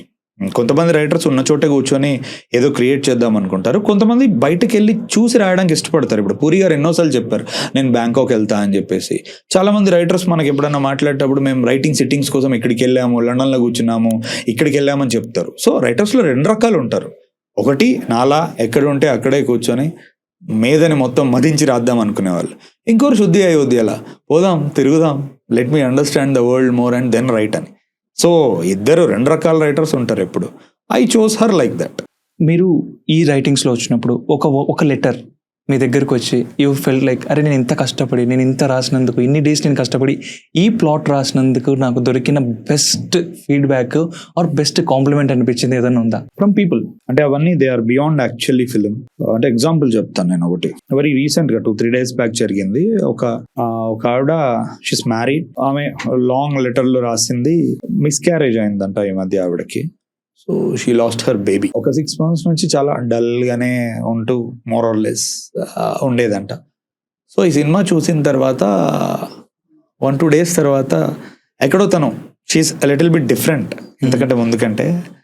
వాళ్ళ హస్బెండ్ అడిగాడంట అదేంటి వాట్ చేంజ్ ఇట్స్ అంటే I mean I'm happy to see you like this, but ఏమైంది నువ్వు ఇంత అదిగా ఎలా ఉంటున్నావు హ్యాపీగా అంటే, ఆమె ఎగ్జాక్ట్లీ శుద్ధి అన్నట్టే ఇన్స్టాల్మెంట్లో ఎందుకు ఏడవడం అని మొత్తం ఒకేసారి ఏడ్ చేశా అన్నా అని నాకు చెప్పింది ఆమె. అంటే what has she gone through అనేది మనం ఆలోచిస్తే, ఒక మిస్క్యారేజ్ అనేది ఒక మదర్కి it's the most traumatic thing. మోసి ఒక 7 నెలలు 9 నెలలు మోసి ప్రతిరోజు అది ఎప్పుడు బయటకు వస్తుందో చూసుకుందాం అనే ఒక ఆప్టిమిస్టిక్ లైఫ్లో ఉండి మిస్ఫార్చునేట్లీ అది జరగకపోవడం, 6 months ఆ ట్రామాలో ఉండడం, ఈరోజు ఒక సినిమా చూసిన తర్వాత ఆమెకు ఒక ఎమోషనల్ రిలీజ్ అవ్వడం అనేది we can't compare it with, అంటే అది సంథింగ్, అది ఐ డోంట్ నో, అంటే గాడ్స్ గిఫ్ట్ అనుకుంటా. అలాంటిది మళ్ళీ నాకు ఆమె ఇదంతా చెప్పడం, దిస్ మైట్ హ్యావ్ హ్యాపెండ్, ఆమె అలాగే ఉండుండొచ్చు. నా వరకు వచ్చి ఇదంతా చెప్పినప్పుడు నాకు హౌ షుడ్ ఐ రెస్పాండ్, నాకు ఫస్ట్ మామూలుగా అదంతా పెట్టిన వెంటనే థ్యాంక్ యూ అంటాం కదా, నాకు అది అలా అనాలనిపించలేదు. First I address it what happen to her and I said I'm very sorry to listen to this అని చెప్పి తర్వాత నేను థ్యాంక్ యూ చెప్పాను. ఇలాంటివి నాకు చాలా ఉన్నాయి. ఇంకొక ఉమెన్ ఇది చూసిన తర్వాత ఒక 1 hour అట్లా కంటిన్యూస్ చోక్ అవుతూ ఏడ్చిన అని చెప్పి తర్వాత నింది నా లైఫ్లో కూడా సంజయ్లా ప్రేమించే వాళ్ళు నాకు ఉండేయండి. 1 year బ్యాక్ అతను చనిపోయాడు. నేను 1 year నుంచి హోల్డ్ చేస్తున్నాను, చోకింగ్గా ఉంది నాకు చెస్ట్ అంతా. ఈ సినిమా చూసిన తర్వాత ఒక ఓపెన్ చేసినట్టు మొత్తం పోయింది. ఇప్పుడు ఎందుకో కొంచెం నాకు ఎస్టర్డే కంటే ఈరోజు బెటర్ అనిపిస్తుంది. Thank you for this. నేను దేంతో కొలుస్తాను వీటిని చెప్పండి? అంటే ఒక మనిషి బాధని కళ తీర్చగలదు అనేది నేను మొదటి నుంచి నమ్ముతా. అది ఈ లెవెల్లో ఉంటుందని నేను అనుకోలేదండి. అంటే పీపుల్కి చాలా ట్రామాస్ ఉన్నాయి ఎక్కడెక్కడి నుంచో. And what I'm talking right now has nothing to do with love. ఇప్పుడు మదర్కి మిస్క్యారేజ్ అవ్వడంలో అది వెరీ డిఫరెంట్ థింగ్. అది వాళ్ళు కూడా సినిమా చూసి చాలా రిలీజ్ అవుతున్నారు. అండ్ ఒక ఆవిడ వాళ్ళ మదర్ 6 months ముందు చనిపోయిందంట. ఆవిడ కంప్లీట్ అన్నిటి నుంచి డిటాచ్డ్గా ఉంది, Instagram and all these things. వాళ్ళ అన్నయ్య ఏంటో ఇతను ఇంటర్వ్యూలు బాగా మాడుతున్నాడు కాన్ఫిడెంట్గా, ఏందో ఇది చూద్దాం పదా అని మన బలవంతంగా తీసుకెళ్ళాడంట. And after that she was shaken. నాకు ఓన్లీ మెసేజ్ చేయడానికి ఆమె ఇన్స్టాగ్రామ్ మళ్ళీ యాక్టివేట్ చేసుకొని నాకు మెసేజ్ చేసింది. సో నాకు ఇలాంటి చాలా సూపర్లేటివ్ స్టఫ్ ఉంది నా దగ్గర. నాకు ఇప్పుడు ప్రొడ్యూసర్స్ కాల్ చేసిండ్రు, డైరెక్టర్స్ కాల్ చేసిండ్రు. మనకి తమిళ్లో గోట్స్ ఉంటారు, అంటే 4 people ఎప్పుడు మనం చెప్తాం, భారతీరాజా గారు, బాలచంద్ర గారు, భాగ్యరాజ గారు, బాలు మహేంద్ర గారు. ఇందులో నాకు భాగ్యరాజు గారు కాల్ చేశారు, నాకు ఒక 20-30 minutes మాట్లాడారు. He's considered to be one of the legendary film makers. So ఇవన్నీ జరిగినాయి నాకు. బట్ ఇలాంటి పర్సనల్ స్టఫ్ ఏదైతే నాకు చెప్పారో నాకు అప్పుడు హైయెస్ట్ అనిపిస్తుంది. సినిమా ఫిల్మ్ మేకర్ నుంచో, యాక్టర్ నుంచో, డైరెక్టర్ నుంచో, ప్రొడ్యూసర్ నుంచో కాదు, నాకు ఎప్పుడూ తెలియని ఒక అంజాన్ వ్యక్తి, ఒక కంప్లీట్ స్ట్రేంజర్ నుంచి హార్ట్ ఫెల్ట్ థ్యాంక్స్ మెసేజ్ రావడం నేను హైయెస్ట్ డిగ్రీ అనుకుంటా. ఎంత గొప్ప కథ ఉంటుందో దాని వెనకాల అంతే బాధ ఉంటుంది. ఏ ఒక్క రోజున అనుకున్నారా సార్ మీరు క్విట్ అవుదాం, ఇవన్నీ భరించడానికి మనం వచ్చింది, వీటితో మాట్లాడడానికి మనకు వచ్చింది అనుకున్న రోజులు ఉంటాయి. నేను ఐ నో ఇంత దగ్గరలో చూసినప్పుడు ఐ థింక్ వీటితో నేను మాట్లాడాలా, వదిలే నాకు ఇది వద్దు అని అనుకున్న రోజు ఏదైనా ఉందా? That never happened. అంటే ఫస్ట్ థింగ్, మీరు ఇంతకు ముందు కూడా ఎక్కడో ఇన్ని ఇయర్స్ కష్టపడి రాశారు, అసలు కష్టం అనే మాట్లేదు, చాలా ఇష్టపడి రాస్తూ ఉంటాం కాబట్టి ఆ ఇష్టమే మనకి ఏ ప్రాబ్లం ఉన్నా కూడా బైపాస్ అవుతుంది. బట్ నేను ఫస్ట్ చెప్పినట్టు ఎప్పుడైతే నేను కొంచెం ఈ కృతజ్ఞత లేని పీపుల్, అమ్మా ఏంట్రా ఇలా ఉన్నారు వీళ్ళు, అంటే ఒక కుక్కకు మనం ఎంత అన్నం పెడితే కూడా అది విశ్వాసంగా ఉంటుంది మన పక్కన తోక ఉప్పుకుంటూ మనం, అంటే అట్లాంటిది మనిషి ఇంత ఆలోచించే శక్తి ఉంటుంది, వాడికి తెలుసు మంచి ఏంటి చెడు ఏంటి. అట్లాంటి వాళ్ళు ఏంట్రా బాబు ఇలా ఉన్నారు అన్న రోజు నాకు 8 వసంతాలు అంటే చిరాకు పుట్టింది. క్లియర్గా చెప్తున్నాను, ఈ రోజుకి నాకు గుర్తుంది. అంటే it's a very hard thing. నేను ఒక 6 సంవత్సరాలు 7 సంవత్సరాల నుంచి సినిమాని అంటే కడుపులో మోస్తున్నట్టే చెప్పొచ్చు, ప్రసవ వేదన ఇది రచయితకి. అలాంటిది నాకు 8 వసంతాలు అంటే చిరాకేసింది. ఎంత త్వరగా దీన్ని దింపుకుంటే అంత మంచిది నెత్తి మీద నుంచి అని. ఎందుకంటే నేను ఇంకా ఇట్లాంటి వాళ్ళతో ఉండాలా, కాసేపు ఉండాలా అన్నా కనిపించింది. That moment I regretted. Even if నేను ఇప్పటికి కూడా వెనక్కి తిరిగి చూసుకుంటే నాకు ఏదన్నా ఉంది అంటే 8 వసంతాల్లో అదే. So yeah, it's pretty true. And now in upcoming ఏదైనా ఇలాంటి ఒకటి తీసుకురావాలనే ప్రాజెక్ట్, డ్రీమ్ ప్రాజెక్ట్ ఉందా సార్ మీకు? అన్నట్టు మళ్ళీ నువ్వు పంచానంత కానీ every project dream project Shiva. But this thing 8 Vasanthalu has changed మీ. ఇప్పుడు ఇంకా నేను చాలా రెస్పాన్సిబుల్గా ఉందాం అనుకుంటున్నా. ఎందుకంటే ఈ టైంలో నీకు ఆఫర్ రావడము,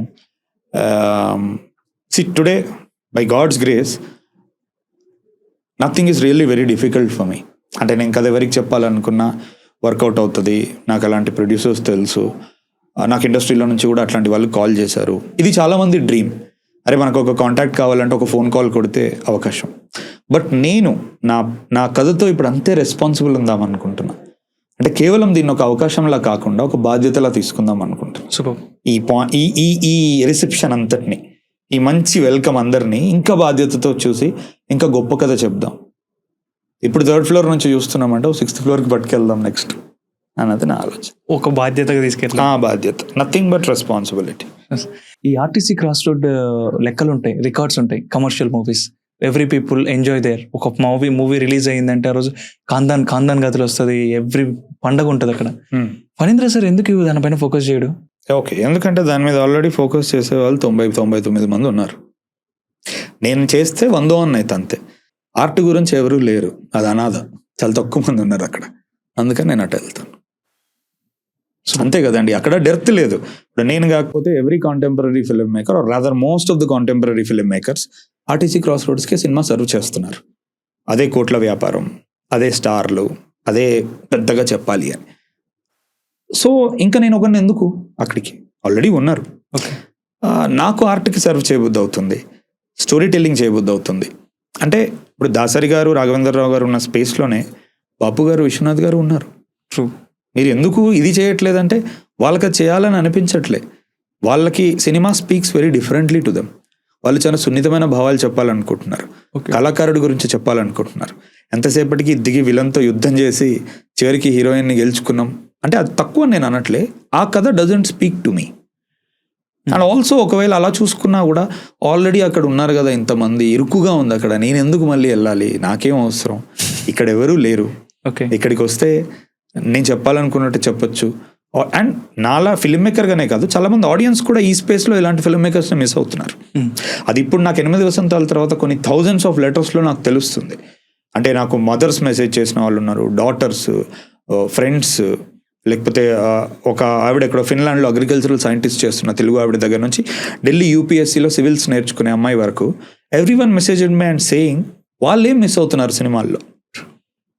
సో ఈ స్పేస్లో వాళ్ళు కూడా కోరుకుంటున్నారు ఎవరో ఇక్కడికి వచ్చి ఇది కూడా అడ్రస్ చేస్తే బాగుంటుంది కదా. సున్నితమైన ప్రతిసారి ప్రపంచంతో యుద్ధమే అవసరం లేదు, చిన్న చిన్న మాకు లోపల ఫీలింగ్స్ ఉన్నాయి, అన్అడ్రెస్డ్ ఎమోషన్స్ ఉన్నాయి అని. So it is vice versa. నాకు as much as film maker ఉన్నట్టు ఆడియన్స్ కూడా ఉంది. సో ఈ స్పేస్ బాగుంది. ఇప్పుడు ఒక మంచి సినిమా బతకాలంటే ఏం చేయాలి సార్? ఒక షార్ట్ ఫిలింతో తీసుకుని వచ్చి మీరు నిరూపించారు. జనరల్గా బయట వెళ్తేనేమో నేను ఒక పెద్ద సినిమా తీసి నేను ఏదో నిరూపిస్తాను, నేను ఏదో చూస్తానని చెప్పేవాళ్ళు చాలామంది ఉన్నారు.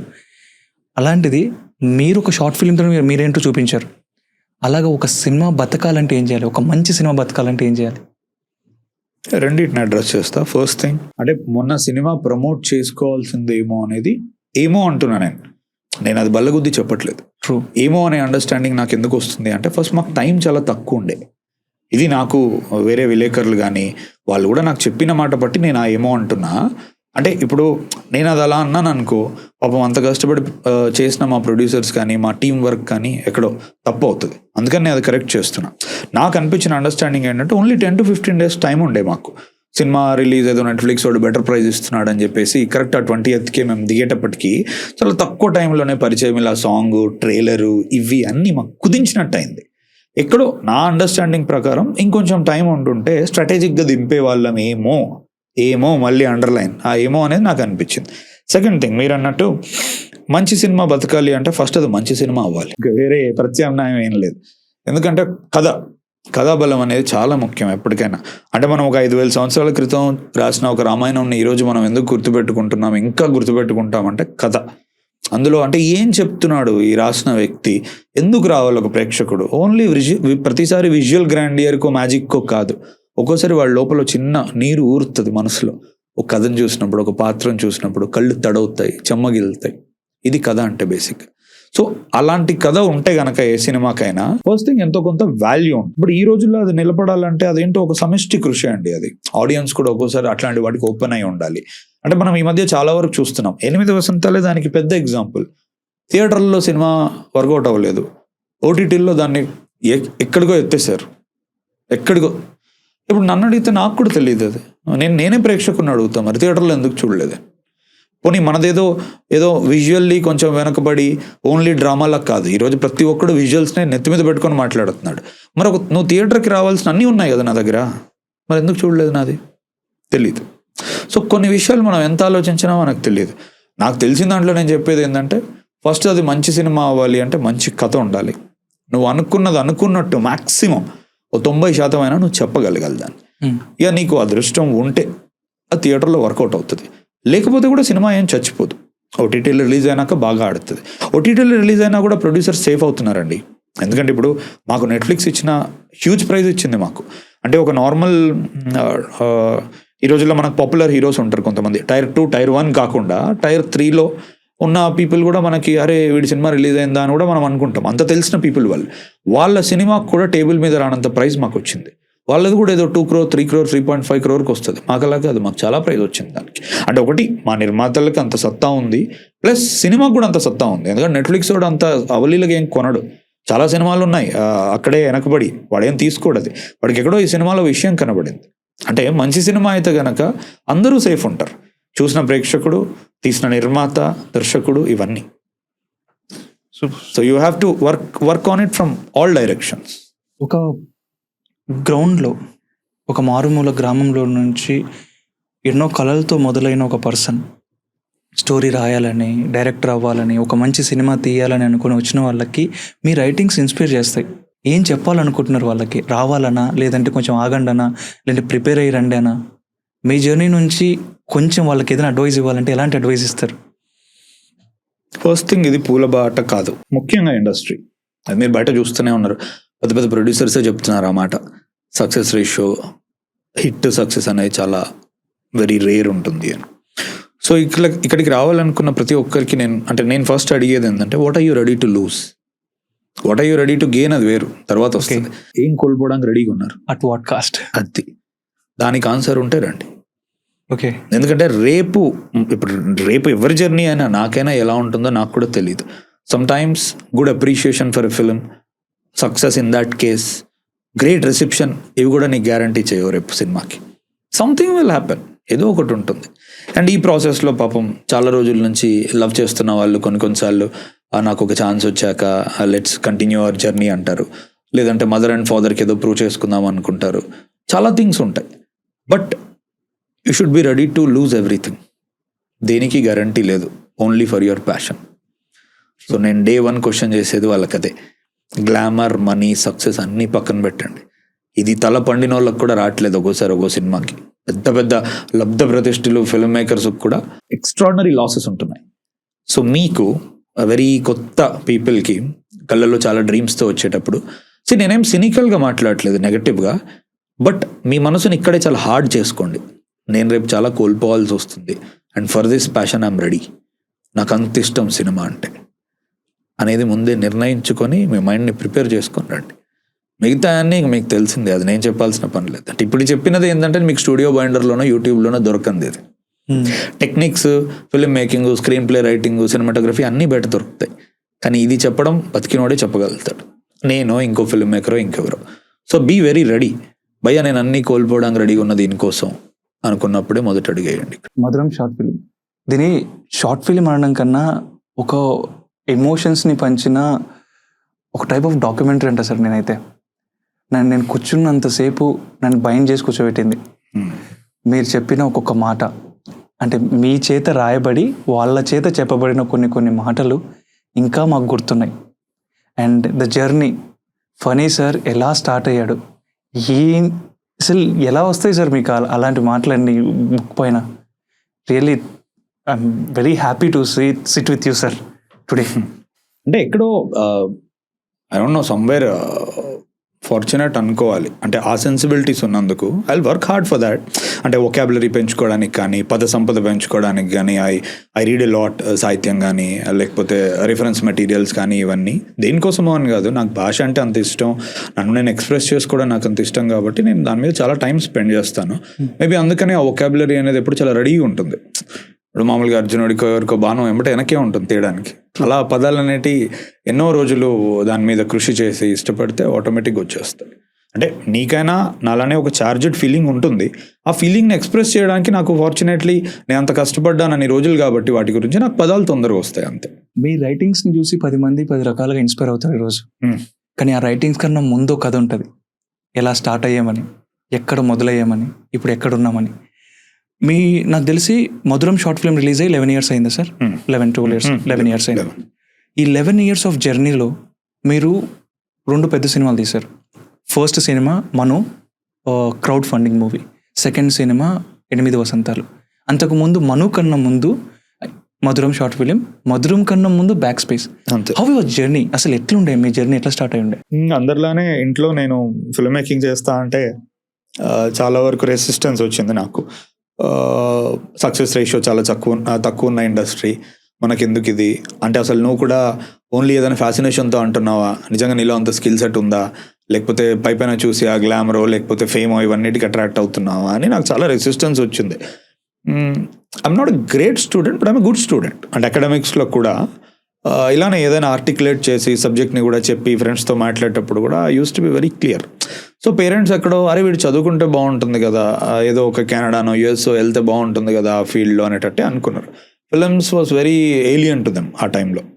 So I had to prove for them. నాకు ఆ టైంలో మో ఫిలిం కాంపిటీషన్ అని చెప్పేసి ఒకటి ఇంటర్నేషనల్ది, ఐ డోంట్ నో మరి అది ఎట్లా హౌ ఐ ఫౌండ్ ఇట్ నాకు ఎగ్జాక్ట్ గుర్తులేదు. కానీ ఆ కాంపిటీషన్ యొక్క వాల్యూ ఏంటంటే ప్రపంచంలో ఎక్కడున్నవాడైనా సరే ఆ వెబ్సైట్లో లాగిన్ అయ్యి వెళ్తే మనకి చాలా బ్రాండ్స్ ఉంటాయి. అప్పుడు మన నటరాజ్ పెన్సిల్ దగ్గర నుంచి సర్ఫ్ ఎక్సెల్ వరకు అన్ని బ్రాండ్స్ వాళ్ళ యొక్క బ్రీఫ్ అందులో PDF డౌన్లోడ్ లెక్క ఉంటుంది. మనకి 30 seconds 45 seconds మనం యాడ్ తీయాలి. తీసి వాళ్ళకి అది మనం పంపిస్తే అది మనకు సెలెక్ట్ అయిందంటే షార్ట్ లిస్ట్ అవుతుంది. విన్ అయ్యారు అని అంటే కనుక మనకు కొంచెం క్యాష్ ప్రైజ్ ఇస్తారు. ఇచ్చి మనం ఏదైతే చేసామో ఆ ఐడియా మొత్తం ఇంకా వాళ్ళ దాంట్లోనే ఉంటుంది. అంటే ఐడియా వాళ్ళు రేపు ఏదో ఫిల్మ్ మేకర్తో తీయించుకోవచ్చు, ఇంకేదైనా చేయొచ్చు, వాళ్ళ ఆర్కైవ్స్లో పెట్టుకొని ఫర్దర్ దాంతో యాడ్ తీసుకోవచ్చు. ఇది ఒప్పందం అనమాట. ఓకే, మనలాంటి వాళ్ళము ఫిల్మ్ మేకర్గా అవుదాం అనుకున్న వాళ్ళము లిటరల్గా మనకు అది ఒక గొప్ప అవకాశం. అరే మనం చూపించుకోవడానికి. అంటే నువ్వు ఎవరి దగ్గరికి వెళ్ళి నీ స్క్రిప్ట్ చెప్పి, లేకపోతే ఎవరినో బతిమలాడి, ఎవరి దగ్గర అసిస్టెంట్ డైరెక్టర్గా చేసి ఫిల్మ్ స్కూల్కి వెళ్ళాలి, ఇవన్నీ లేవు. నీకో ఐడియా ఉంది, ప్రజెంట్ చేయగలిగే స్కిల్ సెట్ ఉందా లేదా, అక్కడ ఒక అవకాశం ఉంది. పెద్ద పెద్ద బ్రాండ్లు అవి వరల్డ్లో. So I logged in. నాకు అట్లా 2 సార్లు, ఒకటి నటరాజ్ పెన్సిల్స్ది ఉన్ను, ఇంకొకటి హిందుస్థాన్ టైమ్స్ అని మన పేపర్ది 2 సార్లు నేను యాడ్ చేసినప్పుడు నాకు 2 సార్లు 50,000 క్యాష్ ప్రైజ్ వచ్చింది ఆ రోజుల్లో. యా, ఒకసారి ఏమో నేను నటరాజ్ పెన్సిల్స్కి 10 రూపీస్ పెట్టి ఆ పెన్సిల్ బాక్స్ కొన్నా. రెండోసారి అయితే అది కొనం కూడా కొనలేదు, పాలిథిన్ కవర్ ఏదో ఉంది మా ఇంట్లో, దాంతో నేను యాడ్ తీసాను అనమాట. సో 2 సార్లు నాకు క్యాష్ ప్రైజ్ రాగానే ఆ రోజుల్లో 2011-12లో 50,000 క్యాష్ ప్రైజ్ అనేది ఎక్కువ. అప్పుడు పేరెంట్స్ ఎక్కడో అరే వీడు కరెక్ట్గానే ఉన్నాడు, అంటే వీడి స్కిల్ సెట్ని వాడు తెచ్చుకున్నాడు కదా, మనం నమ్మాలి అని. మా ఫాదర్ అప్పుడు నన్ను ఫిలిం స్కూల్కి వెళ్ళు అది ఇది అన్నాడు. అన్న నాకు ఫిలిం స్కూల్కి వెళ్ళాలని లేదు, అంటే not out of organs, but ఒక ఒరిజినల్ ఎక్స్ప్రెషన్ ఏదైతుందో అది ఫిలిం స్కూల్స్ చుట్టూ తిరిగినా, అసిస్టెంట్ డైరెక్టర్గా చేరినా దాన్ని ఎక్కడో కొంచెం నిప్ డౌన్ అవుతూ ఉంటుంది అది. సో అది వద్దు, నేను అట్లనే మెయింటైన్ చేసుకుంటా, what ever it is I learn from mistakes అన్నట్టు నేను చెప్పిన. అక్కడ నుంచి first I wrote back space. అది ఆ రోజుల్లోనే బాగా ఆడింది. అంటే అప్పుడే అది మధుర శ్రీధర్ గారి దగ్గరికి నేను ఎందుకో మా ఫ్రెండ్ ద్వారా తీసుకెళ్తే తను ఆర్జీవి గారికి చూపించడం, ఆర్జీవి గారు దాని గురించి ఒక మెసేజ్ పెట్టడము, అప్పుడే ఫస్ట్ ఇంటర్వ్యూస్ TV9 వాళ్ళు మా ఇంటికి రావడం. మా పేరెంట్స్కి అర్థం కాలేదు అంత ఏం జరుగుతుంది అని చెప్పేసి. అంటే మా వాళ్ళకి టీవీలో కనపడడం ఇదంతా అప్పుడే NTV. ఇప్పుడంటే ఇంటర్వ్యూలు పాడ్కాస్ట్లు చాలా వచ్చేసినాయి. ఐఎమ్ టాకింగ్ అబౌట్ ఇన్ 2014 కూడా కాదు, back space 2012. So it was a big thing. అప్పుడు ఇంకా my family were very clear, నువ్వు అనుకున్న దాంట్లోకి నువ్వు వెళ్ళిపో, జాగ్రత్తగా ఉండు, ఏదున్నా సరే ఇది చాలా హైలీ కాంపిటేటివ్ ఫీల్డ్ అన్నట్టు అన్నారు. అక్కడ నుంచి దెన్ ఐ వెంట్ మధురం which is even more bigger ఇంకా. ఓకే. సో దాని తర్వాత ఐ హ్యాడ్ టు మూవ్. ఆ ప్లేస్ నుంచి నేను ఇటువైపు వచ్చేసాను, మణికొండ ఈ వైపు వచ్చేసి ఇంకా I started my search in films. రెగ్యులర్గా నేను కథ పట్టుకొని ప్రొడ్యూసర్స్ చుట్టూ తిరగడము, ఎవరన్నా యాక్టర్స్ది నాకు ఏదన్నా ప్రొఫైల్ దొరికితే వాళ్ళు ఏమైనా కాల్ చేసి మధురం చూసి చాలా బాగుంది లెట్స్ వర్కౌట్ ఆన్ సంథింగ్ అంటే వాళ్ళతో వెళ్ళి కూర్చోవడం, ఇలా అంతా జరిగింది. సమ్వేర్ ఎక్కడో అందరూ నా నుంచి మళ్ళీ మధురమే ఎక్స్పెక్ట్ చేస్తున్నారు. ఓకే. నా జర్నీలో నాకు అర్థమైంది, నేను కలిసిన ప్రొడ్యూసర్స్ కానీ లేకపోతే యాక్టర్స్ కానీ మధురం అంత బాగుంది, నువ్వు ఏందేదో మను రాసుకొని వచ్చినావు, ఇది అర్థమైతే లేదు, కొంచెం నాన్ లీనియర్ ఉంది స్క్రీన్ ప్లే, అబ్స్ట్రాక్ట్ ఉంది, వాళ్ళు చచ్చిపోవడం ఏంది, ఈ దయ్యాలేంది, ఇదంతా ఇలా వచ్చేది నాకు. I was very clear after Madhuram I don't want to make a very love story మళ్ళీ ఒకసారి. అంటే నాకే రైటింగ్కి ఛాలెంజింగ్ అనిపించట్లే, I wanted to do something abstract.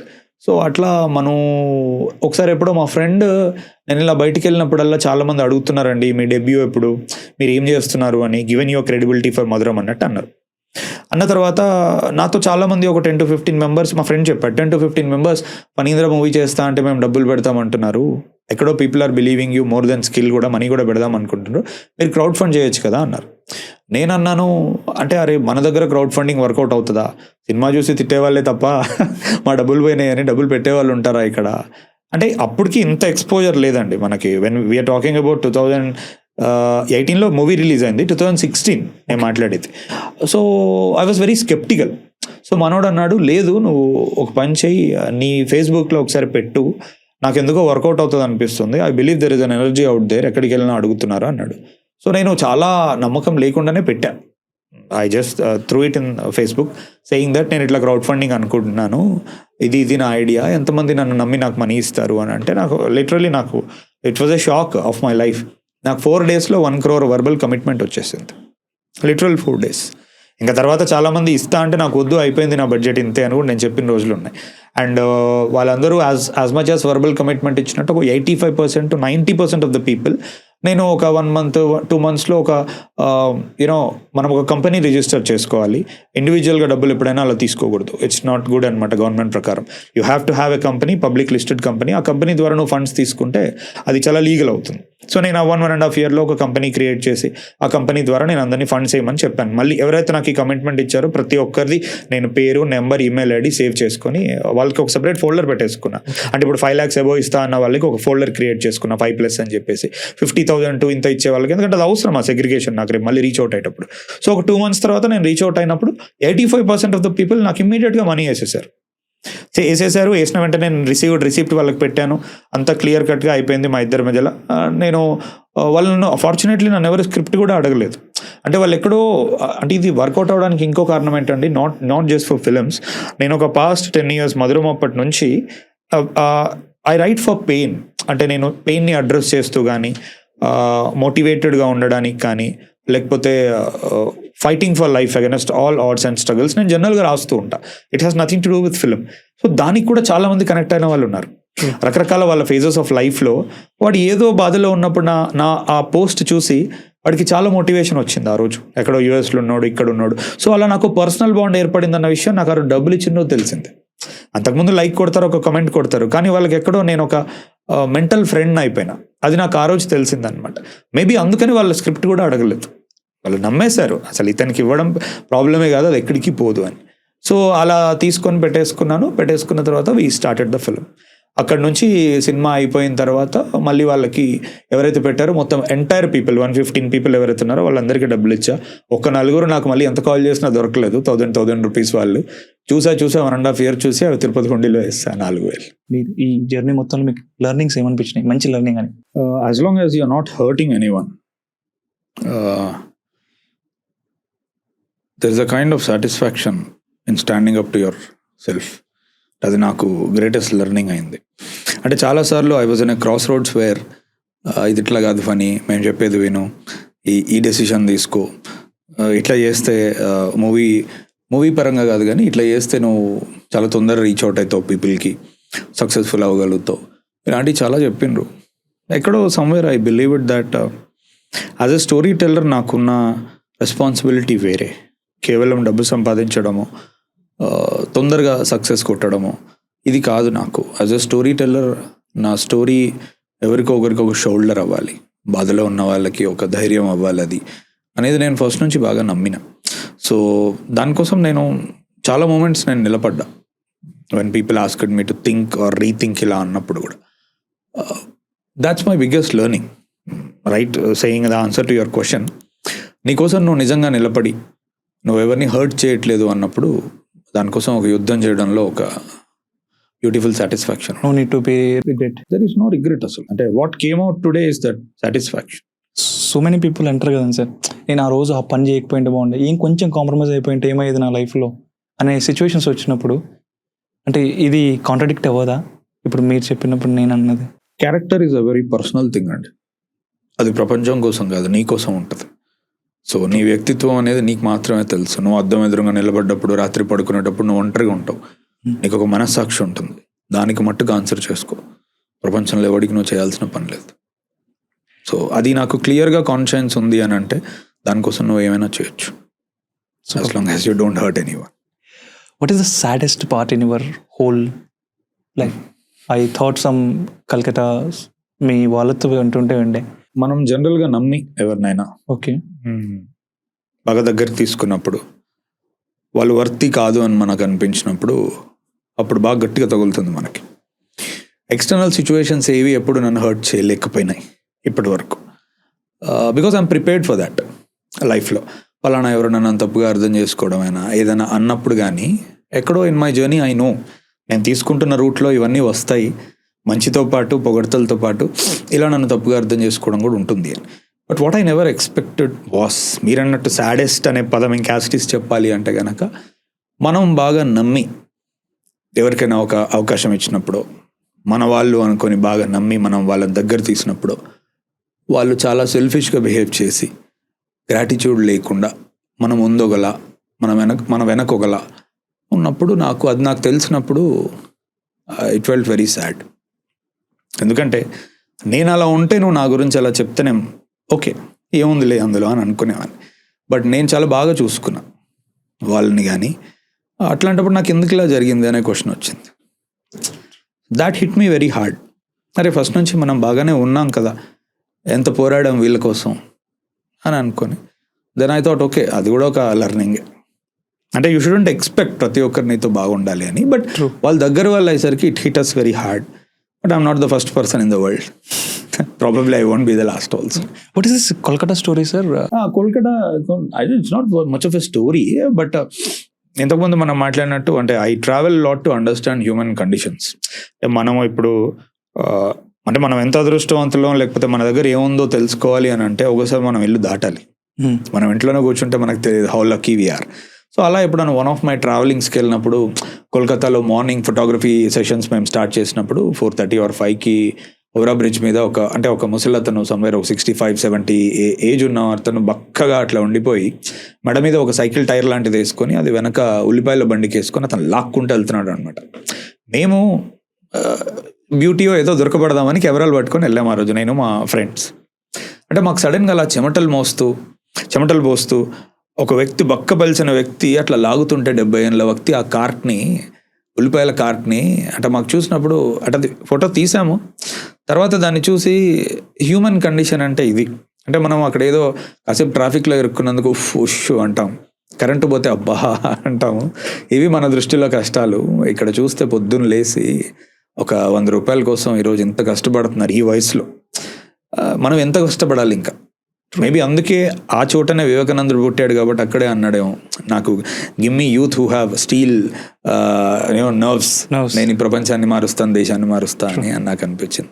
ఉక్కు నరాలతో ఇనుప కండరాలతో ఉన్న యువతను నాకు ఇవ్వమని వివేకానందుడు అంటాడు. సో అంటే ట్రావెల్ అనేది అలా మనం ఎంత అదృష్టవంతులం.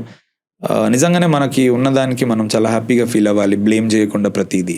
అంటే ఎవడో మర్సిడీస్లో ఫెరారీలో తిరిగేటోడితో మనం పోల్చుకోవాల్సిన పని లేదు. అది వాళ్ళ తాతలు ముత్తాతలు సంపాదించిన ఆస్తి. మనం సంపాదించుకోగలిగింది ఏదైనా ఉంటే చూసుకుంటే బాగుంటుంది అని.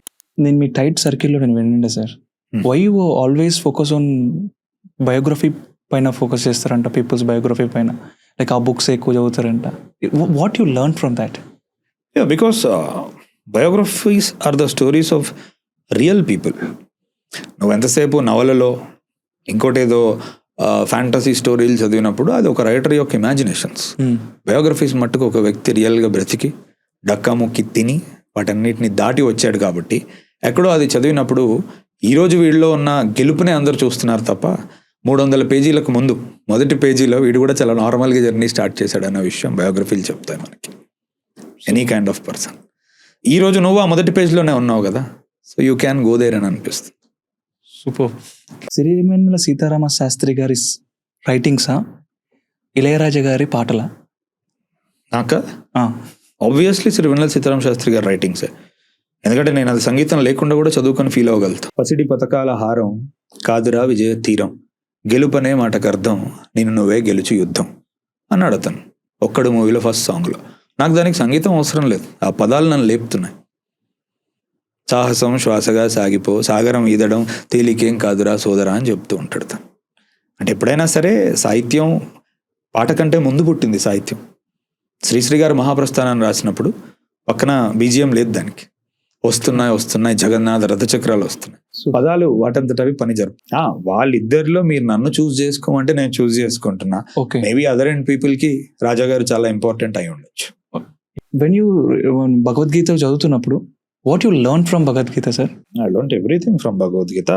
The most important thing is like to be very stoic. అంటే ఇప్పుడు ఇంతకుముందు నేను వచ్చినప్పుడు మీరు అడిగారు నన్ను ఎలా అనిపిస్తుంది సార్ ఇప్పుడు ఇంత రెస్పాన్స్ వచ్చినప్పుడు అని. ఏం లేదు, నార్మల్గా ఉంది. That's what Bhagavad Gita taught me. అంటే ఏ సిచ్యువేషన్లోనైనా ఎక్సైట్మెంట్, పెయిన్, సఫరింగ్, జాయ్ వీటన్నిటిలో ఒక స్టాయిక్గా ఉండగలగాలి. ఎందుకంటే ఇవన్నీ వాటి యొక్క నేచర్ అనేది చాలా ట్రాన్సియంట్, ఎక్కువ రోజులు ఉండవు. సో వాటికి అంత వాల్యూ అంతే, సెటిల్డ్ మెంటాలిటీ అంతే. అది ప్రాక్టీస్ చేయాలి every given day. And success రానప్పుడు ఇది చెప్పడం వేరు.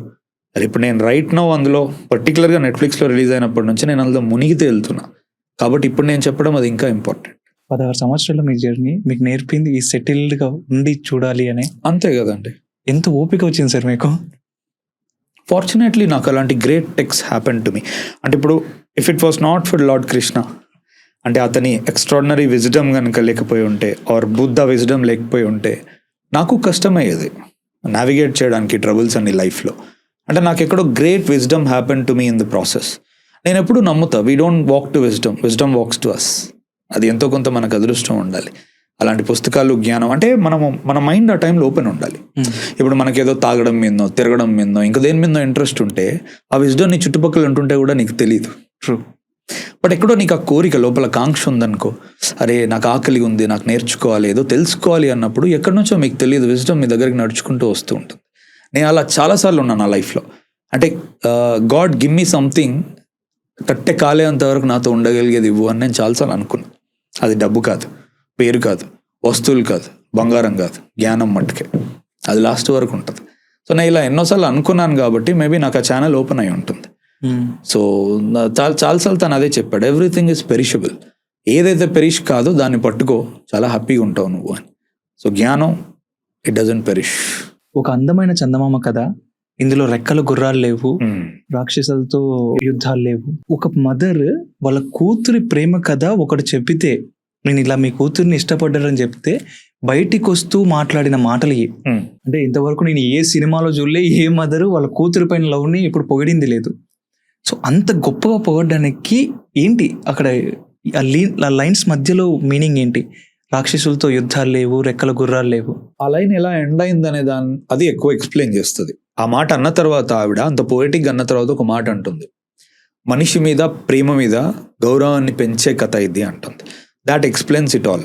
అంటే ఇప్పుడు అతను ఎంటైర్ లెటర్లో ఏం చెప్పాడో వాళ్ళ మదర్కి అదే చెప్పినట్టు ఇక్కడ. అంటే ఒక వ్యక్తి ఎక్కడో చెత్త ఏరుకునే దగ్గర నుంచి మొదలు పెడితే తన జీవితంలో ఎన్ని ఉడిదుడుకులకు ఎదురయ్యి, అంటే నా కూతుర్ని దూరం నుంచే చూస్తూ ఎప్పుడూ ఇబ్బంది పెట్టకుండా అక్షరాన్ని పట్టుకొని ఈరోజు నా కూతురు అతని అక్షరానికి పడే అంత దూరం వచ్చాడంటే మనిషి మీద గౌరవం పెరిగే, ప్రేమ ఎంత ఉన్నతంగా ఉంటుందో తెలుసుకున్నప్పుడు, అది మదర్గా కాదు ఆమె ఫస్ట్ ఒక ఫెలో హ్యూమన్ బీయింగ్గా ఆమె పడిపోయింది. తర్వాత అది వాళ్ళ డాటర్ అవడంతో ఆమె ఇంకా చాలా హ్యాపీగా ఫీల్ అయ్యింది. 23 ఏళ్ళు ఒక అబ్బాయి ఒక కథను ముందు పెట్టుకొని ఒకరిని ఆలోచింపజేసి ఒక డైలాగ్స్ రాస్తూ ఒక షార్ట్ ఫిలింని తీసుకుని ఒక అందంగా ప్రజెంట్ చేస్తే ఆ షార్ట్ ఫిలిం చాలా గొప్పగా వచ్చింది. 23 ఏళ్ళ ఫణేంద్ర సార్కి ఈ రోజు ఫణీంద్ర సార్కి ఏం డిఫరెన్స్ ఉంది సార్? రెండు, ఒకటి వయసు అదొకటి పెరిగింది, ఓకే రెండు దానికి తగ్గట్టే ఇష్టపడే వాళ్ళు కూడా, ఓకే. అంతే తప్ప నథింగ్ చేయి. రైటింగ్స్ లో ఏం చేంజ్? యా, రైటింగ్స్ మోస్ట్లీ ఇప్పుడు అంటే నేను ఇంకా చాలా సరళంగా చెప్పడానికి ప్రయత్నిస్తున్నా. అంటే 23-24 ఉన్నప్పుడు నేను అప్పుడప్పుడే లాంగ్వేజ్కి మన హ్యూజ్ లిటరేచర్కి, సాహిత్యానికి ఎక్స్పోజ్ అవ్వడం వల్ల నాకు అప్పుడు శబ్దపరంగా చాలా సౌండ్ బలంగా వినిపించే పదాలని నేను ఎక్కువగా వాడేవాడిని. ఇప్పుడు ఇంకా చాలా సాహిత్య కృషి చేసేటప్పటికి నాకు సాధారణమైన పదాలతోనే చెప్పేద్దాం, ప్రతి ఒక్కడికి గుర్తుండిపోతుంది ఇది అని అదొకటి మారింది. అంటే అసలు ఇప్పుడే వినేవాళ్ళు ఏంట్రా వీడి అర్థం చేసుకోవడానికి కష్టంగా ఉంది ఇది పోయిటరీ అన్న వాళ్ళు అయితే వాళ్ళు 23 అయినంటే వెళ్ళిపోయేవాళ్ళు. అంటే నువ్వు నాకు నచ్చే వాళ్ళు వెనక్కి వెళ్ళిపోతాడు కదా సునీల్, ప్రకాష్ రాజ్ పేపర్ ఓపెన్ చేయగానే అలా. అమ్మా తినడానికి తిండినిచ్చావు. నాకు యాక్చువల్లీ మీతో పాడ్కాస్ట్ అనగానే క్వశ్చన్స్ రాస్తాను ఒక అమ్మాయి అంది సార్, సార్ ఎందుకు ఎప్పుడు ప్రేమికుల పైన ఫోకస్ చేస్తున్నాడు, భార్యాభర్తల పైన ఒక కథ ఎందుకు రాయకూడదు, భార్యాభర్తల పైన ఒక అందమైన సినిమా ఎందుకు రాకూడదు అని మీరు చెప్పండి సార్. సార్కు పెళ్ళవలేదు కానీ పెళ్ళైతే రాస్తాను. అంటే ఇప్పుడు నేను అనుభవించిందే రాస్తా, ఓకే. నేను అవ్వాలనుకుందో అవ్వద్దు అనుకుందో నేను రాయలేను. సో పెళ్ళి ఇంకా అవ్వలేదు కాబట్టి అటు వెళ్ళలేదు. But sometimes I want to, అంటే ఓకే నిజంగా ఒక సక్సెస్ఫుల్ ప్రేమ కథకి ఎండింగ్ అనేది జనరల్గా మనం చిన్నప్పటి నుంచి శుభం కార్డ్ అనేది వాళ్ళిద్దరు ఒకటి అవ్వడము పెళ్లి చేసుకోవడమే చూస్తున్నాము. చాలాసార్లు దాని తర్వాత కూడా వస్తుంది. అండ్ నాకు కూడా పెళ్ళైన కపుల్ ఫ్రెండ్స్ ఉన్నారు, వాళ్ళు చెప్తూ ఉంటారు, ఒకసారి మంచిగా చెప్తారు, ఒకసారి కష్టాలు చెప్పుకుంటారు తలపట్టుకొని ఉంటాయి సమ్ టైమ్స్. బట్ అది ఇంకా కొంచెం లోతైన సబ్జెక్ట్ అండ్ ఎందుకో నాకు దానికి అంత ఆడియన్స్ ఉంటారా అని నాకు క్వశ్చన్. ఎందుకంటే even if you look at successful love stories ఒక డెమోగ్రఫిక్స్ చూసుకుంటే ఒక 18 to 24, 25 వాళ్ళు ఎక్కువ చూస్తారు. But when you see films like Majili ఇలాంటివి దే ఆర్ ఎక్స్ట్రీమ్లీ సక్సెస్ఫుల్. పెళ్ళైన వాళ్ళది కూడా కథ వాళ్ళు చెప్పి ఏమో నాకు మరి ఎప్పుడు అలాంటి థాట్ రాలేదు. మేబీ వస్తే ఒకరోజు రాస్తాను. అంటే నేను కదిలిపోయే అంత నేను ఆ కోణంలో నుంచి నేను ఎప్పుడు చూడలేదు. అలాంటిది వచ్చిన రోజు నేను రాస్తాను. Actually I want to say one story sir. ఒక పర్సన్ ఉన్నాడు, నాకు తెలిసిన పర్సన్. ఒకసారి ఏమంటాడంటే వారం రోజులు అక్క ఉండదు, ఎంజాయ్ చేయొచ్చు, మనం 12 వరకు తిరగచ్చు, 1 వరకు తిరగచ్చు అంటాడు. ఒక్కొక్క టైంలో వచ్చి అక్కే లేకపోతే ఇట్లా సపోర్ట్ లేకపోతే నేను ఉండేటోని కాదబ్బా, అసలు ఇట్లా తిరుగుతున్నానంటే అక్క వాళ్ళని అని చెప్తారు.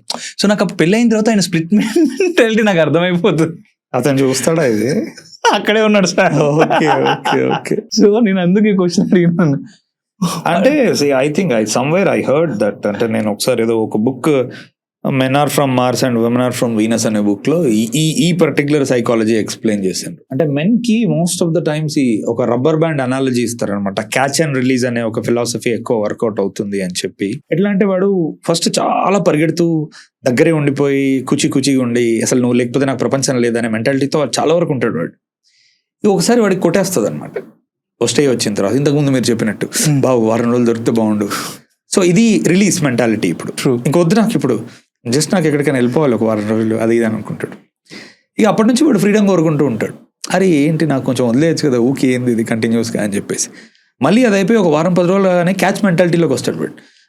అయితే లేదు ఇదంతా వీళ్ళంతా వేస్ట్ గాళ్ళు ఉన్నారు, నా చుట్టుపక్కల ఉన్న వాళ్ళు ఏడిపోతలేదు వీళ్ళతో. అదే అందరికంటే వాళ్ళే కరెక్ట్ అసలు, మరి లేకపోతే అంత బయట తింటే నేను తినలేకపోతే ఏంది లెక్క అంతా అని మళ్ళీ అటు పోతాడు. సో ఈ రెండింటి మధ్యలో కొట్టుకుంటూ ఉంటాడు అనమాట పెండ్యులం లెక్క. So more of catch and release లెక్క. I think that's part of fun after marriage అనుకుంటా, నాకు తెలియదు మరి. నాకు కూడా మీ లెక్క కేవలం చెప్పే ఫ్రెండ్స్ నుంచే నేను అనలైజ్ చేసిన విషయం. వీఆర్ నాట్ అంటే దాన్ని ఏమంటారు లైసెన్స్డ్ కదండి సార్. మీ పాస్ట్ ఇన్స్టాగ్రామ్ పోస్ట్ అనుకుంటా ఒకటి చూసినప్పుడు నాకు ఇది కనపడింది. తెలిసిన నిజం ఏంటో తెలుసా, నీ ఊపిరి, నీ ఆకలి అండ్ నువ్వు చేసే కష్టం. So what is the meaning of that? I mean it starts with నాకు తెలిసి 3 నిజాలు. అంటే అలా రాశాను నేను అది. నాకు తెలిసి 3 నిజాలు. ఒకటి ఆకలి, ఇంకోటి ఆకలి, కష్టం అండ్ ఊపిరి. యా, ఈ 3 చూసుకుంటే గనక దీస్ టాక్ అబౌట్ ప్రెజెంట్. ఇప్పుడు నువ్వు ఉంటున్న సిచ్యువేషన్ ఇటు గతం కాదు అటు భవిష్యత్తు కాదు. As they say even in spirituality కూడా ఏదైనా నిజం ఉంది అంటే అది వర్తమానమే. ఇటు గతము కాదు ఇటు భవిష్యత్తు కాదు. అంటే నీకు జరిగిన గాయం కాదు, రేపు నీకున్న ఆశ కాదు, ఇప్పుడు యాక్చువల్లీ నువ్వు ఏం అనుభవిస్తున్నావు. సో ఊపిరి అనేది so real, it's a forgotten thing. కానీ యాజ్ లాంగ్ యాజ్ అది ఉన్నంత వరకే నువ్వు నిజం.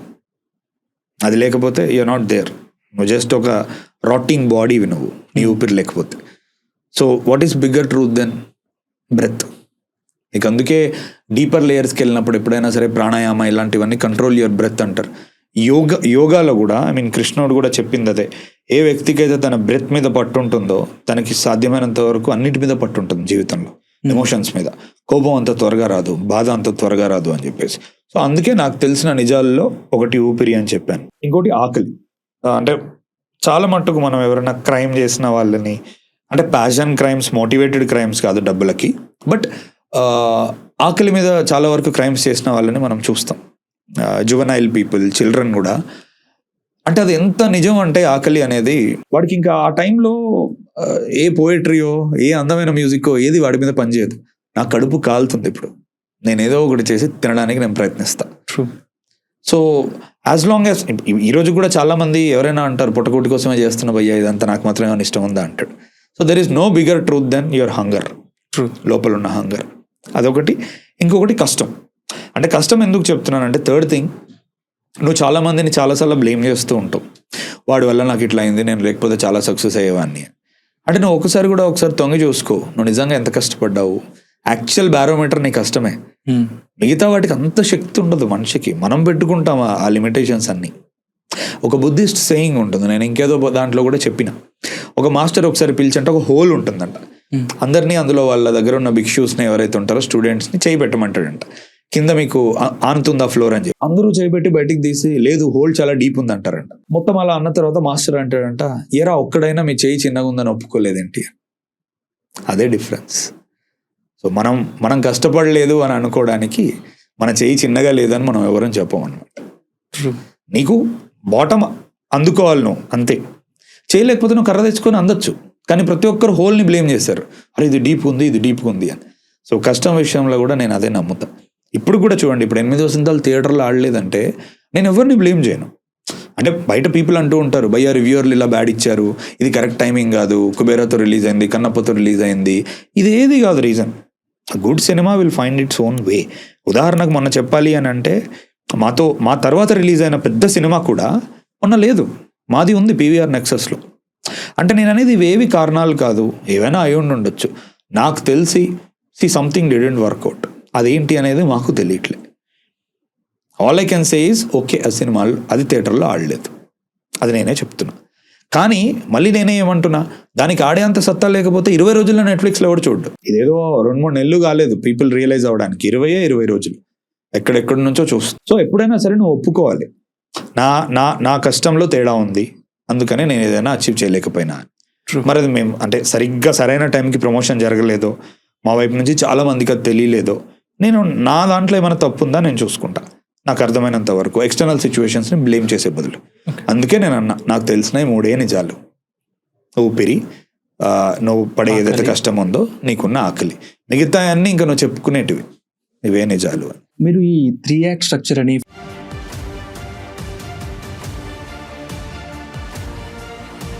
5 యాక్ట్ స్ట్రక్చర్ అని స్టోరీస్లో ఫాలో అవుతారు కదా, మీరు ఫాలో అవుతారా సార్ ఇవన్నీ? నేను ఫాలో అవ్వను, బికాస్ అంటే తెలుసు నాకు ఈ స్ట్రక్చర్స్ అన్ని. నేను screen play or screen writing గురించి స్టడీ చేసినప్పుడు అంటే నాకు ఇప్పుడు అది చాలా సింపుల్ అనిపిస్తుంది. అంటే ఒక ప్రెమిస్ని ఇంట్రడ్యూస్ చేయడం, తీసుకురావడం, ఆ వరల్డ్ ఎస్టాబ్లిష్ చేయడం, యాక్ట్ 1. కరెక్ట్గా ఒక కాన్ఫ్లిక్ట్ రావడం, అక్కడ నుంచి కథ ఒక వైపు తిరగడం, యాక్ట్ 2లోకి ఎంటర్ అవుతాం. తర్వాత యాక్ట్ 2లో ఒక మధ్యలో అంతా కొట్టించుకొని తర్వాత ఒక చిన్నపాటి రెజల్యూషన్ వైపు వెళ్ళడం, అక్కడ ప్లాట్ పాయింట్ తిరిగింది యాక్ట్ 3. ఇది జనరల్ స్ట్రక్చర్.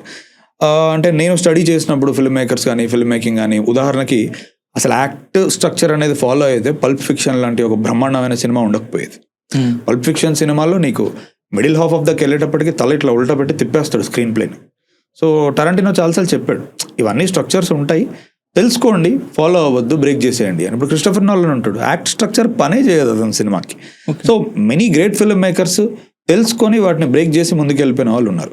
సో తెలుసుకోండి, ఇట్స్ గుడ్. అంటే అట్లీస్ట్ మీ కథలో ఒక కాన్ఫ్లిక్ట్ ఉండాలి, దాంట్లో ఒక రిజల్యూషన్ అవసరము, పే ఆఫ్ అవసరం అనే బేసిక్ థింగ్స్ మీకు తెలుస్తాయి. బట్ తర్వాత వాటిని తీసి పక్కన పెట్టేసేయచ్చు. It's just like anything. ఇప్పుడు మీరు ఒక గ్రేట్ క్రికెట్ ప్లేయర్ దగ్గరికి వెళ్ళి రూల్స్ అడిగారు అనుకో, భయ్యా అవన్నీ నాకు తెలుసు, వాటిని బ్రేక్ చేస్తా అంటారు. ఈ స్క్రీన్ రైటింగ్ కూడా అలాంటిదే. రూల్స్ అనేది జస్ట్ తెలుసుకోవాలి, but you have to break them with every film. Push చేస్తూ ఉండాలి. ఇప్పుడు రివర్స్ స్క్రీన్ ప్లేలు జరుగుతూ ఉంటాయి, నాన్ లీనియర్ జరుగుతూ ఉంటాయి. నేను మనం నాన్ లీనియర్ చేశా, ఇప్పుడు వాటికి అసలు యాక్ట్స్ పని చేయవు. 5 యాక్ట్ పని చేయదు, 3 యాక్ట్ పని చేయదు. ఎందుకంటే నేను మెల్లిగా ఎస్టాబ్లిష్ చేసి ఎక్కడో సమస్య తీసుకొచ్చి నాకు క్యారెక్టర్ అక్కడికి వెళ్ళి వాళ్ళక్కడి నుంచి రిజల్యూషన్, నేను ఇలాంటి ట్రాన్స్ఫార్మేటివ్ జర్నీ ఫిల్మ్స్ తీయట్లే. సింపుల్గా సెటప్ చేసి పే ఆఫ్ చేసేది. ఒక్కోసారి స్క్రీన్ ప్లే డిఫరెంట్గా ఉండి వెరీ నాన్ లీనియర్గా ఉండాల్సి వస్తుంది. అందుకనే తెలుసుకోండి అవన్నీ. It's good to know the language, but always break చేస్తూ ఉండండి ప్రతి ఫిలింకి. Do you really believe this storyboard, ఈ స్టోరీ బోర్డ్ ఏదైతే ఉందో అది ఖచ్చితంగా ఒక మంచి సినిమాకి యూస్ఫుల్ అవుతుంది, ఒక ప్రాపర్ సినిమా తీయడానికి యూస్ఫుల్ అవుతుంది అనుకుంటారా?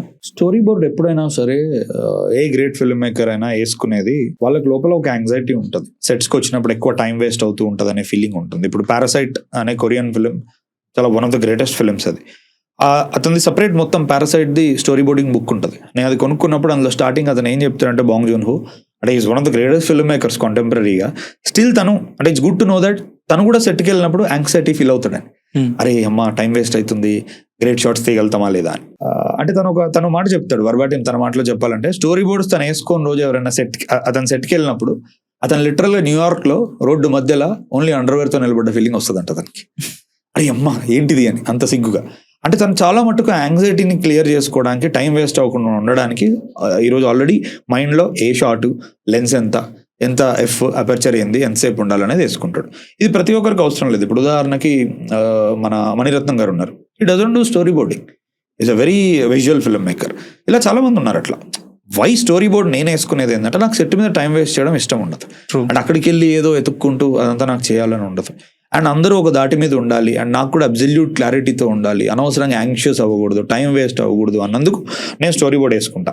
అండ్ ఇంకోటి, మోస్ట్ ఆఫ్ ద మైండ్ ఇక్కడే వర్క్ చేస్తుంది. రూమ్లో కూర్చున్నప్పుడే ఒక ఫ్రేమ్ గీసుకున్నాక అది క్లోజా ఏంటా అనేది. సో నాకు సెట్ మీదకి వెళ్ళాక దాన్ని ఎగ్జిక్యూట్ చేయడమే తప్ప అక్కడ షార్ట్ ఎత్తుక్కోవడం నాకు ఉండదు.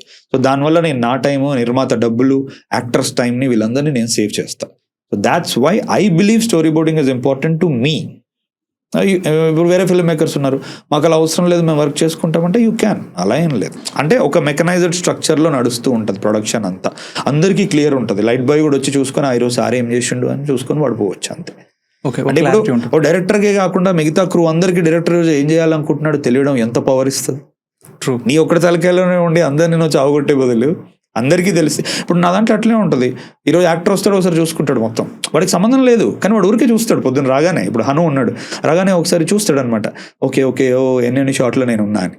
అలా అతని తలకాయలో ఓకే ఈరోజు మనకి ఏందో అర్థమైంది. సినిమాటోగ్రాఫర్ వస్తాడు, అతను చూస్తాడు, ఓకే ఎన్ని టాప్ షాట్స్ ఉన్నాయి, ఏవే వాటిలలో సెటప్ ఎక్కువ ఉంది. ఇప్పుడు కొన్ని ఉన్నాయి ఇంటర్వెల్లో టాప్ యాంగిల్లో ఉంది, ఆ షాట్ ఒకటే కానీ దానికి మనం క్రేన్ మీద కెమెరా వేసి పైకి వెళ్ళి ఎగ్జాక్ట్లీ అంత టాప్ యాంగిల్లో పెట్టడానికి ఒక 1 hour పడుతుంది. సో అతను అలాంటి కాంప్లికేటెడ్ షాట్స్ ఉంటే ముందే మార్క్ చేసి వాళ్ళ టీంకి చెప్తాడు, దీనికి మీరు రెడీగా ఉండండి, క్రేన్ తీసుకొచ్చి అక్కడ పెట్టండి అని చెప్పేసి. సో ఇదంతా ఆల్రెడీ స్టోరీ బోర్డ్స్ ఉండడం వల్ల పని అలా జరిగిపోతూ ఉంటుంది. నేను ఖాళీ అక్కడ కూర్చుంటా, ఎస్ నో చెప్తా, ఎందుకంటే ఇదంతా నేను రూమ్లో కష్టపడి చెక్కాం కాబట్టి. ట్రూ. అట్లా ఒక చోట కష్టపడితే ఇంకో చోట మంచి అంతే కదా. ఇప్పుడు అందరం ఒక యూనివిజన్తో పనిచేస్తూ ఉంటాం. ట్రూ. నా పాస్ట్ పాడ్కాస్ట్లో డైరెక్టర్ సార్తో మాట్లాడుతున్నప్పుడు హి సెడ్ చాలా మంది బాండెడ్ స్క్రిప్ట్ లేకుండా వెళ్ళిపోతారు, దట్ లీడ్స్ టు అంటే చాలా పెద్ద నష్టం తీసుకురావచ్చు అది అని చెప్పారు. మీరు ఎట్లా నమ్ముతారు ఈ బాండెడ్ స్క్రిప్ట్ గురించి?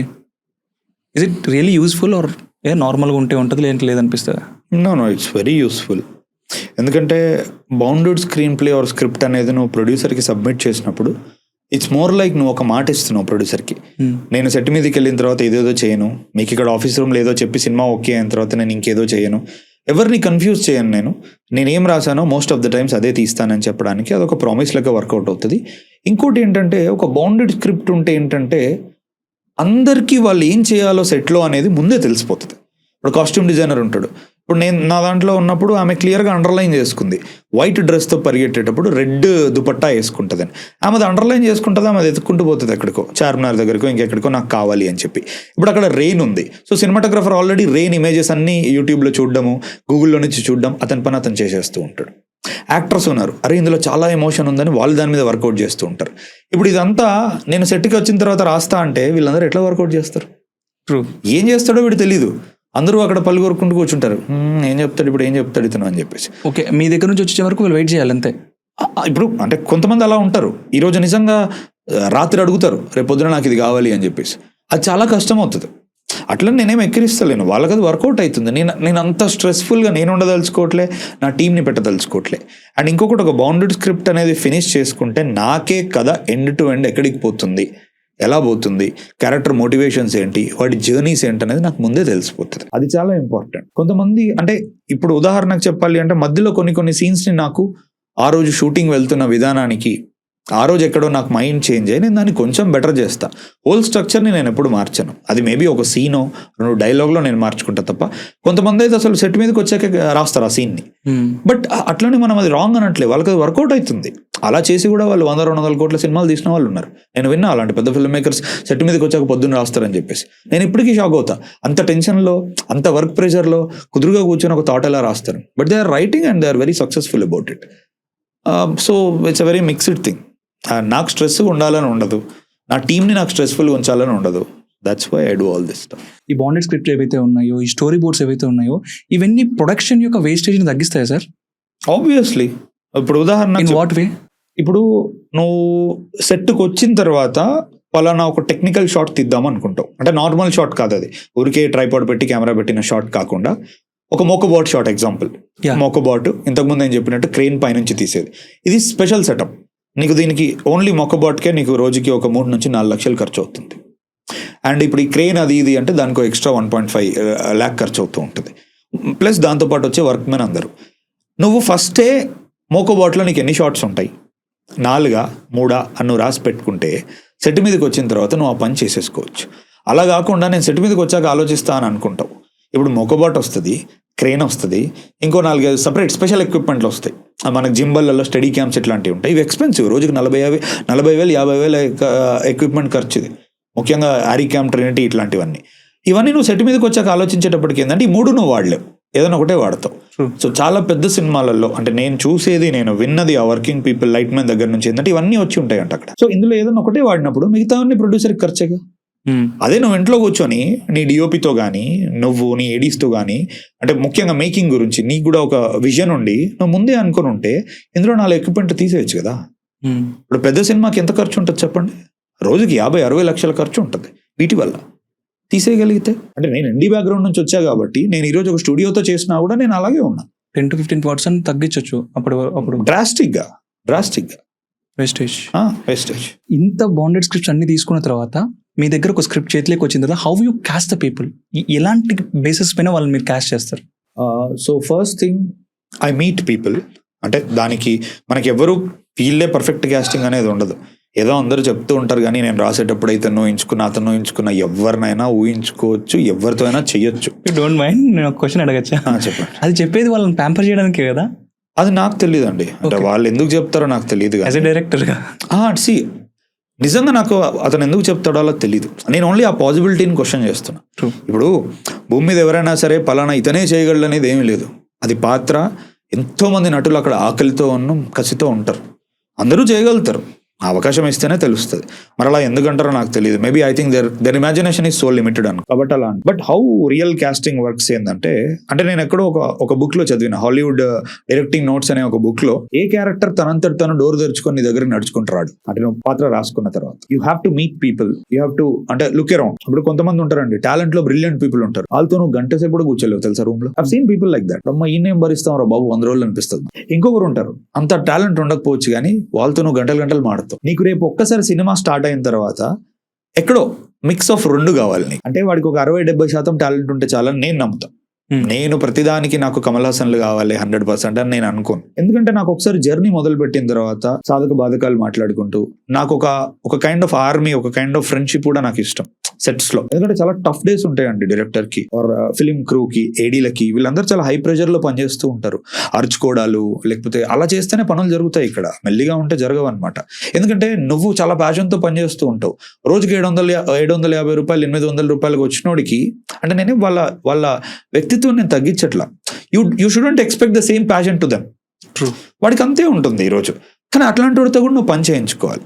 సో చాలా చార్జ్డ్ ఉంటుంది ఎన్విరాన్మెంట్. అరుస్తూ ఉంటారు, గోలా. నేనే చాలాసార్లు అరిచాను అట్లా. నేను వద్దనుకుంటా కానీ ఆ రోజు చూస్తూ ఉంటా, అవ్వదు, పని వేస్ట్ అవుతూ ఉంటుంది, అర్థం కాదు వాళ్ళకి, డబ్బులు వేస్ట్ అవుతూ ఉంటాయి, టైం వేస్ట్ అవుతూ ఉంటుంది, ఇంకా తప్పదు అరవక. సో ఇట్లాంటి ఎన్విరాన్మెంట్ ఉంటుంది కాబట్టి నాకు ప్రతిసారి బ్రిలియంట్ టాలెంటెడ్ పీపులే కాదు, నాకు మంచి వాళ్ళు కూడా కావాలి నా జర్నీలో. సో నేను కలిసినప్పుడు కూర్చున్నప్పుడు నాకు అర్థమవుతుంది కాస్టింగ్ ఫేజ్లో, అరే వీడితో నేను ప్రయాణం చేయాలనుకుంటున్నా, this is the guy I would like to give my role to. ఇది కేవలం టాలెంటే కాదు, వీడికి ఉంది, ఆకలి ఉంది, వీడు నేర్చుకుంటాడు. అప్పుడు టాలెంటెడ్ ఏం ఫీల్ అవుతాడు, నాకేం నేర్పక నాకు ఆల్రెడీ వచ్చి అనుకుంటాడు, కప్పు ఫిల్ అయిపోయి ఉంటుంది. వీడు ఒక 60-70% నిండినోడికి కప్పులో ఇంకా స్పేస్ ఉంటుంది, భయ్యా నేను వింటా అంటాడు వాడు. నాకు అలాంటి వాళ్ళతో జర్నీ చాలా ఇష్టం అనమాట. So I see mix and match of both. ఇప్పుడు Ananthika as much as talented she is, అది అందరికీ తెలిసిన విషయమే ఈరోజు. అరే ఒక 17 ఏళ్ళ అమ్మాయి, నేను సినిమా సైన్ చేసినప్పుడు షీ 17, 17 ఏళ్ళ అమ్మాయి చేసిన నటన నాయిది అనిపిస్తుంది మనకి, గాడ్ డామ్ ఇట్ అనుకుంటాం మనం. బట్ ఆ అమ్మాయికి టాలెంట్తో పాటు ఎక్స్ట్రాడినరీ క్యారెక్టర్ ఉంది. It's very rare. అంత చిన్న ఏజ్లో గురువు, ఆమె సినిమాలో ఎలా ఉందో గురువు పట్ల బయట నా పట్ల అట్లే ఉంది ఆమె. అప్పుడు అలాంటి వాళ్ళతో ట్రావెల్ చేయాలని మనకు అనిపిస్తుంది. నీకు అందుకే గ్రేట్ అసోసియేషన్స్ వస్తాయి. ఇప్పుడు బాలచంద్ర గారు కమల్ హాసన్ గారు చూసినా, విశ్వనాథ్ గారు కమల్ హాసన్ గారు చూసినా, దాసరి గారు మోహన్ బాబు గారు చూసినా, అంటే ఇలా కొన్ని అసోసియేషన్స్ ఉంటాయి. అది ప్యూర్లీ గురు శిష్య పరంపర రిలేషన్షిప్ బయటపడుతుంది. సో నేను క్యాస్టింగ్ అనేది చాలా మెనీ థింగ్స్ని చూస్ చేసుకుంటా. ఎందుకంటే ఇప్పుడు మీరు ఇలా ఉన్నారండి నార్మల్గా, ఒక్కసారి నేను మిమ్మల్ని ఒక పాత్ర అనుకున్నాను అనుకోండి, మంచి మేకప్ వేస్తాము, బ్యూటిఫుల్ లైటింగ్ ఉంటుంది, దానికి తగ్గట్టు కాస్ట్యూమ్స్ వేస్తాం, అంటే ఇంకా మెనీ థింగ్స్ ఉంటాయి మిమ్మల్ని అందంగా చూపించడానికి. బట్ ఆ రోజు మీరు అక్కడ కూర్చున్నప్పుడు మీ క్యారెక్టరే నాకు యాక్చువల్లీ అందంగా అనిపిస్తుంది. అక్కడ నుంచి మిగతా కాస్మెటిక్ థింగ్స్ అన్నీ జరుగుతాయి.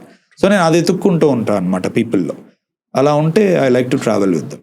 అది నా పర్సనల్గా చెప్తున్నా. సో నాకు ఒక 60-70 బ్రిలియన్స్ ఉండాలి, 30 నాకు క్యారెక్టర్ ఉండాలి, చాలా ఇంపార్టెంట్. సెట్లో వచ్చేసరికి బాబు రండి బాబు, షార్ట్ ఓకే బాబు, ఇంకో 10 minutesలో మీకు కెమెరా పెట్టేస్తున్నాం బాబు, జనరల్గా ఉంటుంది కదా, అలానే ఉంటారు మీరు? నేనా? నాకు అలాంటిది లేదండి, నాకు ఒకటే బాబు, అది కదా అంతే. అంటే నాకు మిగతా వాళ్ళ, నేను రియల్ లైఫ్లో కూడా అలా ఉండను. ఏ రోజు అనలేదు సార్ షార్ట్ రెడీ బాబు రండి బాబు? ఎవరిని బాబు అంటే అనంతికనా? నేను ఎవరితో పని చేశా? అంతకుముందు గౌతమ్తో చేశాను, బ్రహ్మానందం గారి అబ్బాయితో. ఇక్కడ అనంతికతో చేశా, అను, రవి. నేను వెళ్ళాం బాబాని ఎందుకంట? నేను పని చేసింది ఎవరితో? నేను చెప్తే వినే వాళ్ళతోనే కదా. అలాంటప్పుడు రమ్మంటాను అంతే. రమ్మంటాం కూడా కదా, వాళ్ళే ఎదురు అడుగుతారు షార్ట్ ఎప్పుడు అని. అంటే నేను ఆ సంస్కృతిని నేను ఎక్కిరించట్లేదు, నేను అలా కాదు లేదు. ఒకవేళ నాకు ఏదైనా బాబు ఉందంటే అది కథ ఒక్కటే. ఒక ఈగో ఒక యాక్టర్ని ఎట్లా హర్ట్ చేస్తుంది, ఈవెన్ దో వాడి లైఫ్ స్టైల్లో కావచ్చు, లేదంటే వాడి కెరియర్లో కావచ్చు, ఎంతవరకు చేస్తుంది సార్ ఈగో? చాలా. ఒక యాక్టర్కే కాదండి, డైరెక్టర్స్కి, అందరికీ. అది we are talking about human being, what is actor so specifically about having an ego. ఎవరికైనా నాలెడ్జ్ ఉంది అనుకున్నవాడు, ఫేమ్ ఉందన్నవాడు, సక్సెస్ ఉందనుకున్న వాడికి ఈగో చాలా పక్కనే ఉంటుంది. అది even closer than his wife or girlfriend ego అనేది. నిజంగా అది అది అది ఎప్పటికీ ఉంటుంది. That ego follows to producer ఉంటుంది కదండి, అది వాళ్ళకు కూడా ఉంటుంది. ఇంకా అంటే నేను అనేది ఎక్కడో నేను ప్రొడ్యూసర్కి కొంచెం ఈగో ఉండాలని అనుకుంటా. అంటే ఐఎమ్ సమ్వన్ లైక్ దాట్. ఎందుకంటే అంటే నాకు ఏదో కాంటెంపరీ కల్చర్ని ఎక్కిరించాలని కాదు, కానీ ఒకప్పుడు అంటే నేను నిర్మాతల గురించి నేను స్టడీ చేసినప్పుడు ఏవిఎం గారు కానీ, చక్రపాణి నాగిరెడ్డి గారు, అదే Vijayavahini studios, the great legendary మన మాయాబజార్ లాంటి సినిమాలు తీసినప్పుడు కానీ, ఏవిఎం గారు కానీ, శ్యామ్ ప్రసాద్ రెడ్డి గారు who made Arundhati and stuff, Ramanaidu గారు కానీ, అంటే వాళ్ళకు ఒక యాటిట్యూడ్ ఉంటుందండి. నో అంటే నో, సింపుల్. ఇప్పుడు ఇంతకుముందు మీరు అన్నట్టు ఈ అనవసరమైన పొగడ్డాలు, మచ్చిక చేసుకోవడాలు, ప్యాంపర్ చేయడాలు వాళ్ళ దగ్గర, అంటే నేను స్టడీ చేసిన దాంట్లో వాళ్ళకి లేకుండే. నాకు అలాంటి నిర్మాతలు బాగా నచ్చుతారు. అంటే నువ్వు తగ్గొద్దు, ఎందుకంటే నువ్వు డబ్బు ఇస్తే ఈరోజు మేమందరం ఉన్నాం. You are the fuel. నువ్వు డబ్బు ఇస్తే మేమందరం ఈరోజు నిలబడగలుగుతున్నాం. సో నువ్వు అసలు తగ్గొద్దు. నిర్మాత తర్వాత దర్శకుడు అనుకుంటా నేను. సో ఈ రోజుల్లో ఏంటంటే మరి కారణాలు ఏంటో పాపం తెలీదు. అప్పుడప్పుడు అంటే నిన్న కూడా నేను దిల్ రాజు గారిది ఒక ఏదో పోస్ట్ చదివాను. ఈ మధ్యకాలంలో మన దగ్గర ఉన్న హీరోలు అందరూ రియాలిటీ నుంచి చాలా దూరంగా ఉంటున్నారు. ఇదే పరిస్థితి కనుక చాలా వరకు జరిగితే మనము ఒక బాలీవుడ్లో అయిపోతాం తొందరలోనే అని తనే అన్నాడు. ఇప్పుడు ఇండస్ట్రీస్ లీడింగ్ ప్రొడ్యూసర్స్ అన్నమాట ఎక్కడో, అంటే నేను అక్కడి నుంచే కరెక్టే ఇది అని నేను అర్థం చేసుకున్నా. మరి ఇప్పుడు అంత దూరం ఎందుకు వచ్చే విషయాలు అంటే మరి అది ఎవరికి వాళ్ళు చూసుకోవాలి. నా దృష్టిలో ఏంటంటే నిర్మాత తగ్గకూడదు, తను అలాగే నిలబడాలి. నువ్వు ఒక మంచి కథ నువ్వు నమ్మితే ఒక టీము, ఒక కథ నీ వల్ల బయటికి వస్తుంది ఈరోజు. అలాంటప్పుడు నువ్వెందుకు చేతులు కట్టుకోవాలి, నువ్వెందుకు తగ్గాలి, నువ్వెందుకు బాధపడాలి? అంటే నీ సెట్లో ఈరోజు యాక్టర్లు అందరూ సాల్మన్ ఫిష్, ఎక్స్పెన్సివ్ హోటల్స్ నుంచి ఫుడ్ తెప్పించుకొని, ఒక్కొక్కరు 600-700 rupees activated charcoal water bottles తాగుతుంటే నీకేం కర్మ ఖాళీ ఇడ్లీ ఉన్నావు ఏదో తింటూ. నీకు అందరికంటే చాలా అదిగా ఉండాలి అనిపిస్తుంది నాకు. బట్ దెన్ ఇట్స్ ఎవరికి వాళ్ళు. అంటే నేను చాలా దగ్గర నుంచి చూసా అట్లా. నాకు అనిపిస్తుంది మీరే అంటే ఏదో దాంట్లో అంటే ఇప్పుడు మన ఫాదర్ అనుకుందాం, మన ఫాదరో మన బాబాయో ఉంటే మనం తగ్గనివ్వని చూసారా. నాకు అలా అనిపిస్తుంది నిర్మాతని, మీరు తగ్గొద్దు, మీరు అలానే ఉండండి అని. సూపర్. అది వాళ్ళ ఇష్టం. నేను ఒక సెయింగ్ ఏంటంటే సార్, నేను మీరు చెప్పిన వన్ ఆఫ్ ది టాప్ పర్సన్తోనే వినండి, డైరెక్టర్ ఎప్పుడు ప్రొడ్యూసర్ని కాపాడుకోవాలి, డైరెక్టర్ని యాక్టర్ కాపాడుకోవాలి. ఓకే, గుడ్ వన్, బాగుంది చెప్పారు. సో ఎందుకంటే ఆయన ఏం చెప్తే నాకు అంతే. అవును, నాకు డైరెక్టర్ నువ్వు ఇక్కడ కింద పడాలి అంతే, కింద పడాలి అంతే. నేను పడను, నాకు మోకాలు నొప్పి తీస్తాయి, నాకు చేతులు నొప్పి తీస్తాయి అని చెప్పకూడదు. డైరెక్టర్ చూసుకుంటారు తర్వాత అది. అండ్ ఇఫ్ ప్రొడ్యూసర్ ఒక సిచ్యువేషన్ చెప్తాను సార్ మీకు. ఒక ప్రొడ్యూసర్ మీకు ఒక 1 minute మాత్రమే పర్మిట్ చేశారు, ప్లీజ్ నాకు ఈ గ్యాప్లో మాత్రమే స్టోరీ చెప్పండి అని. అలాంటి ఒక సిచ్యువేషన్ మీకు వచ్చినా, నాకు వచ్చినా, నాలాంటి వాళ్ళు ఆస్పైరింగ్ పర్సన్ చాలామంది ఉన్నారు, అలాంటి వాళ్ళకి వచ్చినా వాళ్ళు ఎలా ఈ కథని చెప్పచ్చు, కథని చెప్పచ్చు? జనరల్గా మనకి హాలీవుడ్లో లిఫ్ట్ పిచ్చింగ్ అని ఒక అది ఉంటుంది. అంటే నవ్వుతూ చెప్తూ ఉంటారు వాళ్ళ మాట. అక్కడ పెద్ద పెద్ద బిల్డింగ్లు ఉంటాయి, 60-70 ఫ్లోర్లు, కాబట్టి లిఫ్ట్లో ఎక్కాక పైకి వెళ్ళి లిఫ్ట్ దిగిపోయే లోపల మనం యాక్చువల్లీ కథ చెప్పొచ్చు అని. That's what they call lift pitching. So ప్రతిసారి అంటే నేను చాలామందికి కూడా చెప్పాను, నాకు తెలిసిన వాళ్ళకి, మీరు టైం డిమాండ్ చేయకండి. నాకు 2 గంటలు కావాలి, 3 గంటలు కావాలి. నీ ఐడియాలో కెపాసిటీ ఉంటే నువ్వే దాన్ని, నీకు 1 గంట ఇస్తే ఎంతలా చెప్పగలుగుతావు, అర్ధగంట ఇస్తే ఎంతలా చెప్పగలుగుతావు, 5 నిమిషాలు ఇస్తే ఎంత చెప్పగలుగుతావు, 1 నిమిషం ఇస్తే ఎలా చెప్పగలుగుతావు అనేది నువ్వు ప్రిపేర్ అవ్వు. నీకు వీటిల్లో ఏ టైం వచ్చేది నీకు తెలియదు. సో నువ్వు దేనికైనా 4 ఫార్మాట్లకు ప్రిపేర్ అయ్యి ఉండు. నీకు ఇప్పుడు నిజంగానే సత్తా ఉంటే ఒక్కోసారి 1-2 minutesలో కూడా నువ్వు అంత గ్రిప్పింగ్గా చెప్పొచ్చు. ఇప్పుడు ఇన్సెప్షన్ మూవీ గురించి చెప్తా. ఇప్పుడు అది ఒక 1 minute 2 minutesలో చెప్పండి అన్నప్పుడు చాలా క్లియర్గా మనం చెప్పేయచ్చు. అంటే మనకు బయట క్రైమ్స్ అనేవి బ్యాంకుల్లోనో ఇంకెక్కడో జరుగుతాయి, ఇక్కడ తల్లో జరుగుతుంది క్రైమ్ అని. అమ్మ తల్లో ఎలా జరుగుతుందిరా? లిటరల్గా తల్లోపలికి వెళ్ళి అక్కడ ఒక ప్రపంచం ఉంటుంది, అందులోకి వెళ్ళి వాడి థాట్స్ని ఎత్తేస్తూ ఉంటాడు అంటాడు. ఇది ఇంట్రెస్ట్ ఉన్నాడు, చెప్పు మామ, నేను అర్ధగంట ఇస్తా, గంట ఇస్తా అంటాడు. సో నేను నువ్వే రాసుకున్నావు కథని, ఇన్ని సంవత్సరాల నుంచి నీ కథతో ట్రావెల్ చేస్తున్నావు, అది 2 నిమిషాల్లో ఎలా ఉంటుందో నువ్వు ప్రిపేర్ అవ్వలేవా? 100 రకాలు ప్రిపేర్ అవ్వచ్చు. ఇంట్లో పడుకునే ముందు, పొద్దున బాత్రూంలోనో, బ్రష్ చేసుకునేటప్పుడు, స్నానం చేసేటప్పుడు థింక్ చేయొచ్చు నువ్వు. ఓకే, నాకు దగ్గర ఇప్పుడు నిమిషమే ఉంది, నేను ఎలా చెప్తా? ఇప్పుడు అర్జున్ రెడ్డి ఉంది ఇన్ కేస్, అడు ఏమంటాడు, అరే ఒక రొబస్ట్ యాంగ్రీ ఎక్స్ట్రాడినరీ టాలెంట్ ఉన్న ఒక మెడికల్ స్టూడెంట్ ఉంటాడు, who aspires to be A neuro surgeon. అట్లాంటి వాడికి లైఫ్లో ఒక పెద్ద దెబ్బ తగులుతుంది మా ప్రేమ గురించి. ఆడికున్న కోపానికి, ఆడికున్న యాటిట్యూడ్కి ఆడు తగ్గకుండా అందులోనే ఉండిపోతాడు. అదే ఆడి జర్నీ. ఇంతే, ఫస్ట్ 1 minute చెప్పేసినాం. ఇప్పుడు మనం అట్లా 8 వసంతాలు నువ్వు ఏ సినిమానో చూసుకో. జెర్సీ అంటే ఒక కొడుకు కోసం తిరిగి వద్దు అని అనుకున్నాడు, ఎప్పుడు బ్యాట్ పట్టుకోను అనుకున్నాడు, ఆడి కొడుకు మొహం మీద నవ్వు కోసం ఆడు ముందుకెళ్దాం అనుకుంటున్నాడు. సో నువ్వు రెడీ చేసుకోవచ్చు. ఇట్లా నిమిషంలో అయితే ఇంత చెప్పగలుగుతా. ఇప్పుడు అర్ధగంట అనుకునేసరికి ఇంకా వేరే క్యారెక్టర్స్ ఓపెన్ చేయి, ఇంకా అందులో బెటర్ ఉంటుంది, కాన్ఫ్లిక్ట్ ఓపెన్ చేయి. గంట అనేసరికి ఇంకోలా ఓపెన్ చేయి, 2 గంటలు అనేసరికి ఇంకోలా ఓపెన్ చేయి. అంతే తప్ప నువ్వు డిమాండ్ చేయొద్దు వాడిని, నాకు గంట ఇస్తానని నేను చెప్తానా కదా అని. ఇచ్చేవాడు అతను, నువ్వు చెప్పగలుగుతావా లేదా? నిమిషంలో 2 నిమిషాల్లో ప్రిపేర్ అవ్వట్లా. ఇప్పుడు IMDb ఉంటుంది, నువ్వు ఓపెన్ చేస్తే 4 లైన్లు ఉంటాయి సినాప్సిస్. నువ్వు అది చదివి సినిమా చూస్తావు ఒక్కోసారి. మరి 4 లైన్లలో ఆడు కథ చెప్పి నీతో సినిమా చూపించుకునేలా చేశాడే, నువ్వు 4 లైన్లలో ప్రొడ్యూసర్తో సినిమా ఒప్పించుకోలేవా? So you have to work on that. మీరు రీసెంట్గా ఒక స్టేజ్ పైన మాట్లాడుతూ ఒక మాట అన్నారు, నా బడ్జెట్ చిన్నది, నేను అన్ని కరెక్ట్గా ప్లాన్ చేసుకోవాలి, ఒక రోజు అటు ఇటు అయినా సరే బడ్జెట్ వేస్ట్ అవుతుంది, I have to answerable someone అని. సో ఒక డైరెక్టర్ బడ్జెట్ లిమిటెడ్గా ఉన్నప్పుడు ఆ బడ్జెట్ అలొకేషన్ పైన ఎంత ఫోకస్డ్గా ఉండాలి, ఎంత ఫోకస్డ్గా ఉంటే పర్ఫెక్ట్ బడ్జెట్ అలొకేషన్ జరుగుతుంది? అంటే it's good to have idea first నుంచి నీకు. అంటే no budget is exactly perfect. అంటే ఇప్పుడు ఉదాహరణకు ఒక 8 కోట్లలో సినిమా అవుతుంది అంటే నువ్వు ఎంత ప్రయత్నించినా చాలాసార్లు ఒక 50 అటు ఇటు అవ్వచ్చు. అది నేచర్ ఆఫ్ ఫిల్మ్ మేకింగ్. మనకి ఒకరోజు వర్షం పడవచ్చు, ఓ రోజు నువ్వు అనుకున్నట్టు షాట్ రాకపోవచ్చు, ఇంకేదో ప్రాబ్లం రావచ్చు, మధ్యలో ఒకసారి పోస్ట్ ప్రొడక్షన్లో ఖర్చులు పెరగచ్చు. అఫ్కోర్స్ ఏదైతే నువ్వు సర్టెన్ అమౌంట్ ఎప్పుడు, అంటే ఇప్పుడు 8 అనుకో, ఒక 50 to 60 ఎప్పుడు ఒక మిస్సెలేనియస్ ఖర్చుల కింద పక్కన వేసుకుని పెట్టుకోవాలి. ఇది ఒక అన్ప్లానెడ్ డే ఆర్ ఒక రఫ్ డే, ఒక బ్యాడ్ డే కోసం నీకు నువ్వు ముందుగా ఇన్ష్యూర్ చేసుకొని పెట్టుకుంటున్న డబ్బు. ఇలా కాకుండా ఎప్పుడైనా సరే, అంటే కొత్తగా వచ్చే ఫిల్మ్ మేకర్స్కి, ఎందుకంటే పెద్ద ప్రొడక్షన్ హౌజెస్లో దానికి దీనికి బడ్జెట్ ఎప్పుడు ఒక డైరెక్టరే వేసుకోడు, you will have a team of people. Line producer ఉంటాడు, ఎగ్జిక్యూటివ్ ప్రొడ్యూసర్ ఉంటాడు, ఒక్కోసారి ప్రొడ్యూసర్స్ కూడా కూర్చుంటారు బడ్జెటింగ్లో. సో నీకు ఒక ఎంటైర్ టీమ్ ఉంటుంది to help you through, production coordinators, managers ఇట్లాంటి వాళ్ళు. బట్ పాపం అంటే ఇండీ ఫిలిం నుంచి వచ్చినప్పుడు, నేను 2 చేశాను కాబట్టి చెప్తాను. ఇండీ ఫిలింలో నుంచి వచ్చినప్పుడు ఏంటంటే most of the times director ఒక్కడే he has to work on the budget. So it's very clear first నుంచి pre production, production, post production crystal క్లియర్గా బ్రేక్ డౌన్ చేసి పెట్టుకోవాలి. ప్రీ ప్రొడక్షన్ వేసేటప్పుడు పోస్ట్ ప్రొడక్షన్లోకి రాకు, ప్రీ ప్రొడక్షన్లోనే ఉండు. అంటే ఇప్పుడు నువ్వు ఒక చిన్న ఆఫీస్ తీసుకోవాలంటే దానికి ఎంత ఖర్చులు అవుతున్నాయి, డే బై డే స్టేషనరీకి ఎంత ఖర్చు అవుతుంది, ఆఫీస్ రెంటల్కి ఎంత ఖర్చు అవుతుంది, లేదంటే కొంతమందికి ముందే అడ్వాన్స్లు ఇవ్వడంలో ఎంత ఖర్చు అవుతుంది. ఇలా ప్రీ ప్రొడక్షన్లోనే అంటే ఏదన్నా కొన్ని సపరేట్ డ్రెస్సెస్ కొన్ని ముందే పెట్టుకోవాలి అని అనుకుంటే, లేకపోతే ఎక్కడికైనా ట్రావెల్కి వెళ్ళి రెక్కి చేసుకోవాలని అనుకుంటే, ఇవన్నీ ప్రీ ప్రొడక్షన్లో వచ్చే ఖర్చులు. ఎందుకంటే ఒక్కసారి నువ్వు ప్రొడక్షన్లోకి దిగావు అంటే నువ్వు ఏ రోజైనా సరే ప్రీ ప్రొడక్షన్ని ఉన్న ప్రొడక్షన్ని మోస్ట్లీ కంట్రోల్ చేయొచ్చు ఖర్చుని. అంటే ఇప్పుడు ఉదాహరణకి నువ్వు ఒక 80 లక్షలు అన్నావు అంటే మహా అయితే 1 కోటి కంటే ఎక్కువ కాదు. 20 అనేది టర్న్ అరౌండ్ ఫిగర్, ప్రీకి కానీ పోస్ట్కి కానీ. ఎగ్జాంపుల్ చెప్తున్నా నేను.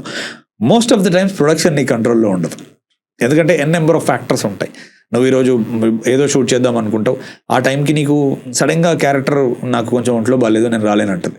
నువ్వు ఇమ్మీడియట్గా తీసుకోవాల్సిన డెసిషన్ ఏంటంటే, అంతకుముందు నీకు ఒక 5-6 వేలల్లో వచ్చే యాక్టరు ఆ రోజు నీకు 5-6 వేలకు రారు, నువ్వు 15-20 వేలు స్పెండ్ చేయాల్సి వస్తుంది. సో ఎప్పుడైనా ప్రొడక్షన్లో కొంచెం ఎక్కువగా ప్రాబ్లం అయ్యేటట్టు ఉంటుంది.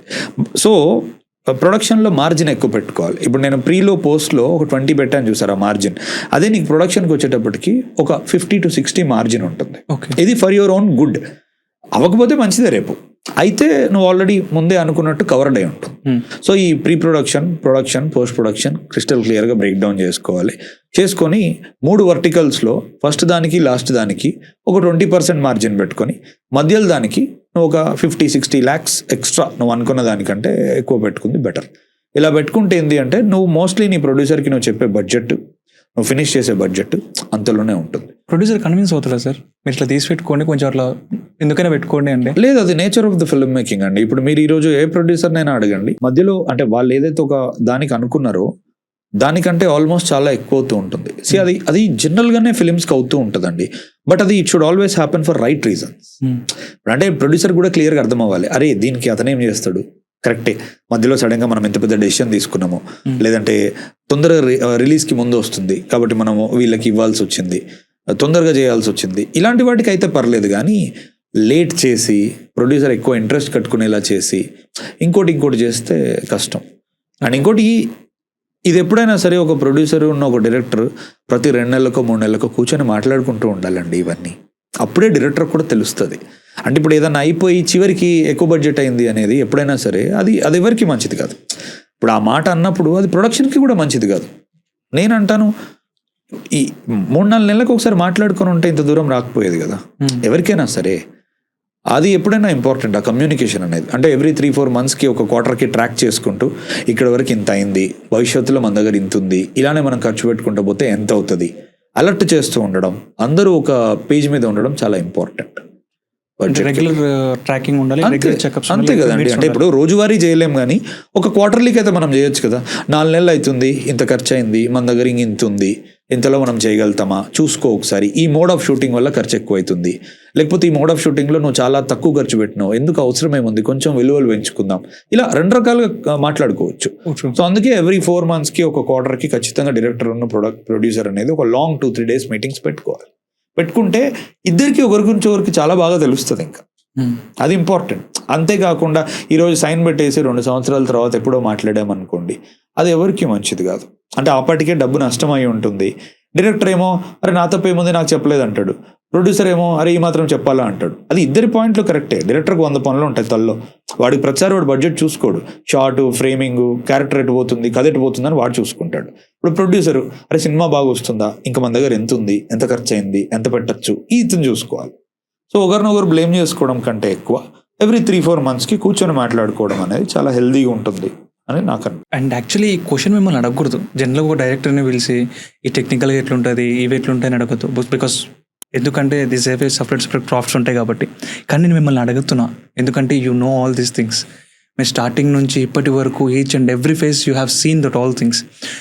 యువర్ ఎడిటర్, మీరు ఖచ్చితంగా ఎడిట్ చేసుకుంటారు, మీ సినిమాలను మీరు ఎడిట్ చేసుకుంటారు. And if A lens have a story, lens కంటూ ఒక స్టోరీ ఉంటే అది మీరు ఎంత క్లియర్గా చెప్పగలుగుతారు సార్ దాన్ని? అంటే సర్టెన్ అమౌంట్, అంటే సర్టెన్ లెన్స్ జనరల్గా సినిమాటోగ్రఫీలో నేను మా డిఓపితో చాలాసార్లు మేము మాట్లాడుకుంటాం. కొన్ని లెన్స్కి దే హ్యావ్ ఎ క్యారెక్టర్, సపరేట్గా లెన్స్కి ఒక రకమైన క్యారెక్టర్ లైఫ్ ఉంటుంది. అలాంటి లెన్స్ని చాలాసార్లు మేము, అంటే నేనైనా కానీ ఒక లెన్స్ చాయిస్ డిఓపితో కలిసి తీసుకునేటప్పుడు, నువ్వు ఒకసారి ఆ లెన్స్లో షూట్ చేసినప్పుడు వెనక ఎంత డెప్త్ ఫాలో ఆఫ్ అవుతుంది, ఎంత బోకా వస్తుంది, ఎంతవరకు బ్లర్ అవుతుంది అనే దాన్ని బట్టి నీకు ఒక సపరేట్ క్యారెక్టర్ ఉంటుంది ఆ లెన్స్కి.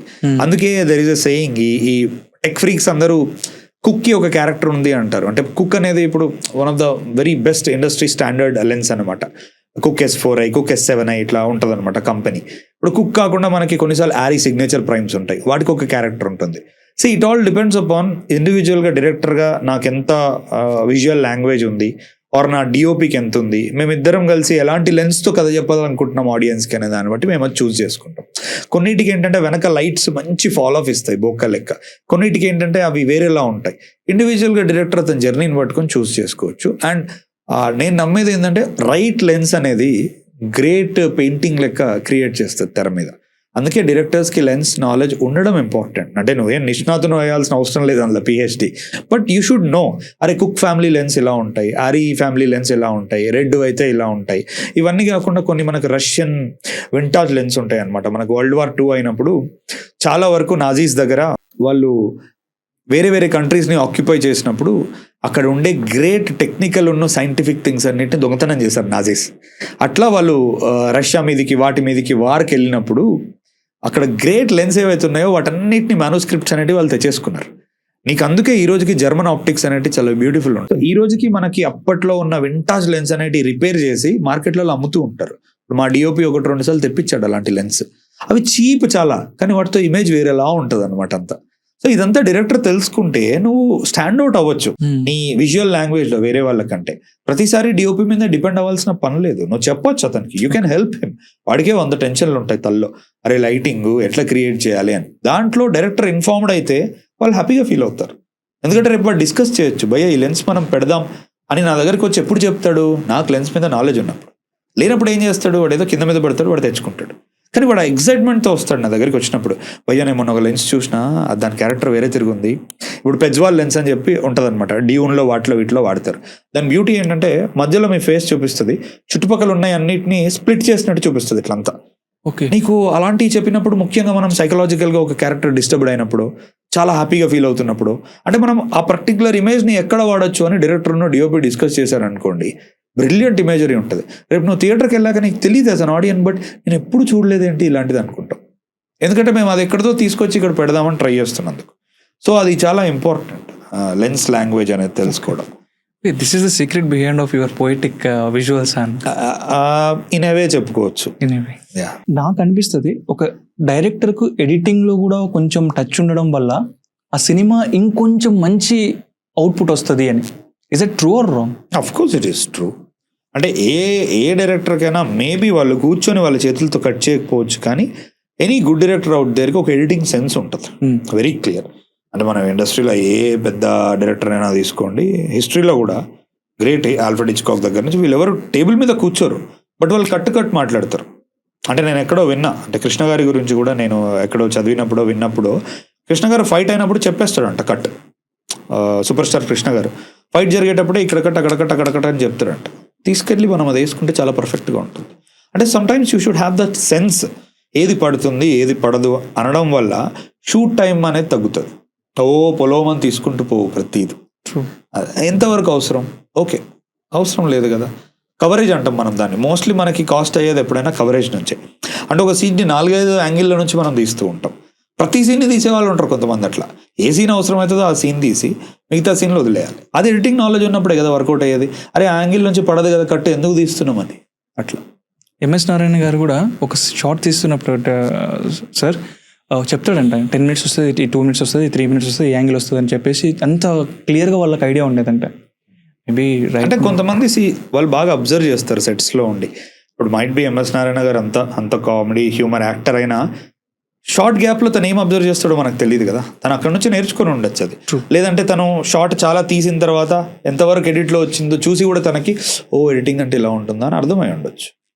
గుడ్ అబ్జర్వెంట్ పీపుల్ తొందరగా అర్థమవుతుంది, నేర్చుకుంటారు వాళ్ళు. ఒక విజువల్ పోయెటిక్ గా చూపించాలి అన్నప్పుడు ఆ స్క్రీన్ కి ఖచ్చితంగా కలర్ గ్రేడ్ చేస్తారు. యాజ్ ఎడిటర్ గా మీరు చేస్తారు అండ్ మీ వాళ్ళతో చేపిస్తారు. లేదు, వీ డోంట్ డూ ఎడిట్. అంటే ఎడిట్ కట్ వరకే మాకు, రిథమ్ వరకే.